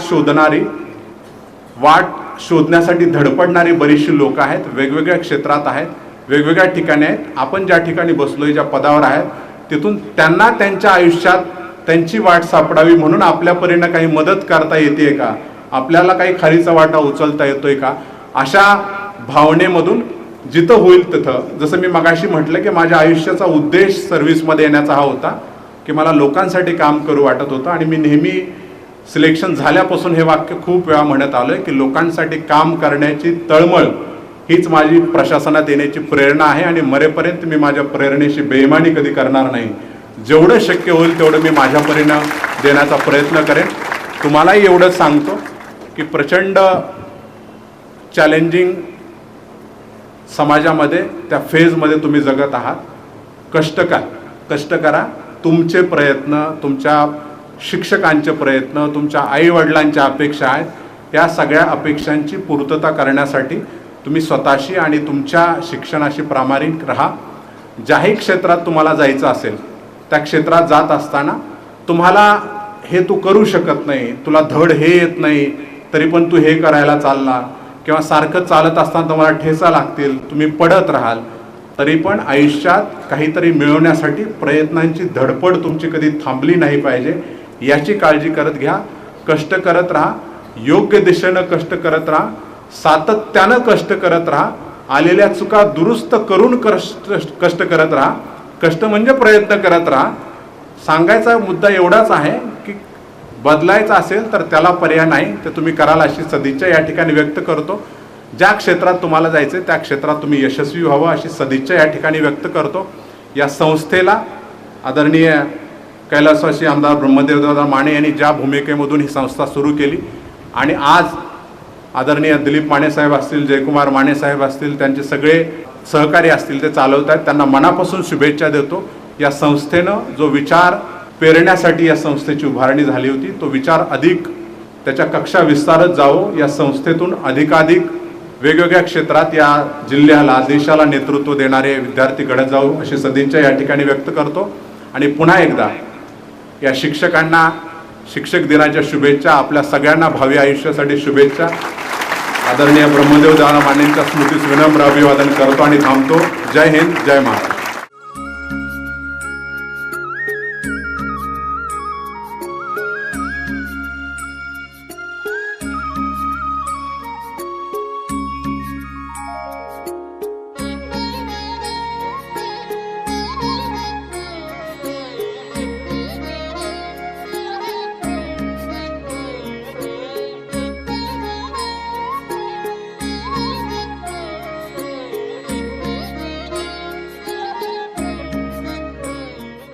माननीय जयकुमार माने साहेब यांचा या ठिकाणी कुलकर्णीचा सत्कार करते. मी त्यांना विनंती करतो की जयकुमार माने साहेबांचा सत्कार करावा. सन्माननीय जयकुमार मानेचे नाम करत आहे. सहकार तपस्वी ब्रह्मदेवदादा माने यांच्या 23व्या स्मृती दिनाच्या निमित्तानं विचार प्रबोधन 2025 याच्या विचार मालेमध्ये विचार प्रबोधनामध्ये गेल्या 3 दिवसापासून जे विचाराचं प्रबोधन चालू आहे त्याचा आजचा जो 2 तासामध्ये आमच्या सर्व विद्यार्थ्यांना प्रचंड अशा पद्धतीनं मंत्रमुग्ध करणारे सन्माननीय रमेशजी घोलप साहेब यांच्यासाठी जोरदार टाळ्या द्या. होऊ नऊ द्या. खऱ्या अर्थाने साहेबांनी जेव्हा कर्दोल्याची गोष्ट सांगितली तेव्हा अनेकांच्या डोळ्यांच्या या ठिकाणी पाण्यामध्ये पाणी आलं होतं. साहेबांच्या विद्यार्थी दशेपासून ते शिक्षक ते सनदी अधिकारी इथपर्यंत या ठिकाणी साहेबांनी अत्यंत कष्टानं हे सगळं उभं केलेलं होतं. आज खऱ्या अर्थाने शिक्षण हे वाघिणीचं दूध आहे. हे वाघिणीचं दूध कसं असू शकतं? मराठी पाऊल पडते पुढे. झारखंडमध्ये मराठी माणसाचा ठेका तरी कशा पद्धतीने निर्माण केलेला आहे हे त्यांच्यामधून दिसून येतं. साहेबांनी 3 शब्द या ठिकाणी सांगितलेले आहेत, पेटणे, रेटणे आणि भेटणे. साहेब ब्रह्मदेव दादांपासनं ते अगदी जयकुमार माने साहेबांपर्यंत अनेकांना या ठिकाणी असे विचार प्रबोधनासारखे अनेक वक्ते आणून लोकांना विद्यार्थ्यांना पेटवण्याचं काम या संस्थेच्या माध्यमातून होत आहे. ते पेटलेली लोक या ठिकाणी त्यांना रेटण्याचं काम या होत आहे आणि रेटलेली पुढं अधिकारी झालेले लोक तुमच्यासारखे इथं अजून भेटण्यासाठी आम्ही या ठिकाणी हे प्रबोधन चळवळ आहे. धन्यवाद साहेब. आजच्या या विचार प्रबोधनामध्ये सन्माननीय ज्येष्ठ सनदी अधिकारी झारखंड राज्याचे मिशन डायरेक्टर जलजीवन मिशन विशेष पेयजल सचिव सन्माननीय रमेशजी घोलप साहेब यांनी आमच्या सर्व विद्यार्थ्यांना या ठिकाणी अत्यंत वेगळ्या पद्धतीनं स्वतःचे अनुभव सांगत विद्यार्थ्यांनी कसं घडलं पाहिजे. आम्ही बी घडलो, तुम्ही बी घडा ना. आम्हा घरी धन शब्दचीच रत्ने शब्दचीच शस्त्रे यत्न करू हे तुकोबांच्या उक्तीप्रमाणे या ठिकाणी साहेबांनी आम्हाला घडवलेलं आहे. साहेबांचा आमच्या संस्थेच्या वतीने या ठिकाणी मी आभार मानतोय. आजच्या कार्यक्रमाचे या ठिकाणी अध्यक्ष ज्येष्ठ विधिज्ञ ॲडव्होकेट नितीन हबीब साहेब यांचं या ठिकाणी आम्ही संस्थेच्या वतीनं आभार या ठिकाणी मानतोय. याचबरोबर आजच्या कार्यक्रमासाठी उपस्थित प्रिंट मीडियाचे प्रमुख सन्माननीय अभयजी दिवाणजी साहेब, माजी संपादक सकाळ यांचं या ठिकाणी संस्थेच्या वतीनं आम्ही आभार मानतो आहोत. तसंच दैनिक लोकमतचे संपादक सन्माननीय मिलिंदजी कुलकर्णी साहेब यांची संस्थेच्या वतीनं आम्ही आभार मानतो आहोत. संस्थेचे मुख्य विश्वस्त सन्माननीय जयकुमार माने साहेब यांच्यामुळं आपल्या सर्व विद्यार्थ्यांना असे वेगवेगळे प्रबोधनाचे कार्यक्रम ऐकता येतात. मालकांचं या ठिकाणी वाचन प्रचंड आहे. प्रबोधनात्मक लोक राज्यभरातले देशभरातले गाजलेले लोक आपल्या विद्यार्थ्यापर्यंत आपल्या गावकऱ्यापर्यंत पोहोचण्याचं काम मालक या ठिकाणी करतात. म्हणून मालकांचंही आमच्या सर्वांच्या वतीनं आमच्या सर्व स्टाफच्या वतीने या ठिकाणी आभार मानतो. संस्थेच्या मार्गदर्शक सन्माननीय बाळासाहेब माने साहेब यांचं या ठिकाणी संस्थेच्या वतीनं या ठिकाणी आभार आम्ही मानतो आहोत. या प्रभागातील सन्माननीय नगरसेविका प्रियाताई माने यांचे या ठिकाणी आम्ही आभार मानतो. संस्थेच्या मुख्य विश्वस्त स्वातीताई माने, ब्रह्मदीप सामाजिक संस्थेचे संस्थापक सन्माननीय अजित भैया माने साहेब यांचे या ठिकाणी आभार. ब्रह्मदेवदादा माने बँकेचे संचालक सचिन चौधरी सर, सन्माननीय तानाजी शिनगारे सर यांचे या ठिकाणी आभार. आजच्या कार्यक्रमाला विशेष करून उपस्थित राहिलेले साहेबांचे मित्र सन्माननीय CA नगरसेवक विनोद भोसले साहेब, माऊली दादा पवार यांचे या ठिकाणी आभार. त्याचबरोबर किर्लोस्कर इंडस्ट्रीज HR मॅनेजर सन्माननीय ऋषिकेश कुलकर्णी सर यांचं वारंवार आमच्या संस्थेला सहकार्य असतं. असंच सहकार्य साहेब आमच्या संस्थेला परत राहो या तुमचं या ठिकाणी आभार. या मंचावरचे उपस्थित सन्माननीय पांडुरंग चौधरी सर, मंचाच्या समोरचे सचिन चौधरी सर, गावातले प्रतिष्ठित गावकरी, या आजचे पुरस्कार प्राप्त सर्व मुख्याध्यापक, प्रिंट मीडियाचे सर्व प्रमुख, इलेक्ट्रॉनिक मीडियाचे सर्व प्रमुख, गावकरी मंडळी, आपण सर्वजण अत्यंत सुंदर अशा कार्यक्रमाचे या ठिकाणी आयोजन केलं होतं. त्याचा सर्वांसाठी आपण आपल्या सर्वांचं सहकार्य लाभलं याबद्दल आपल्या सर्वांचा आभार.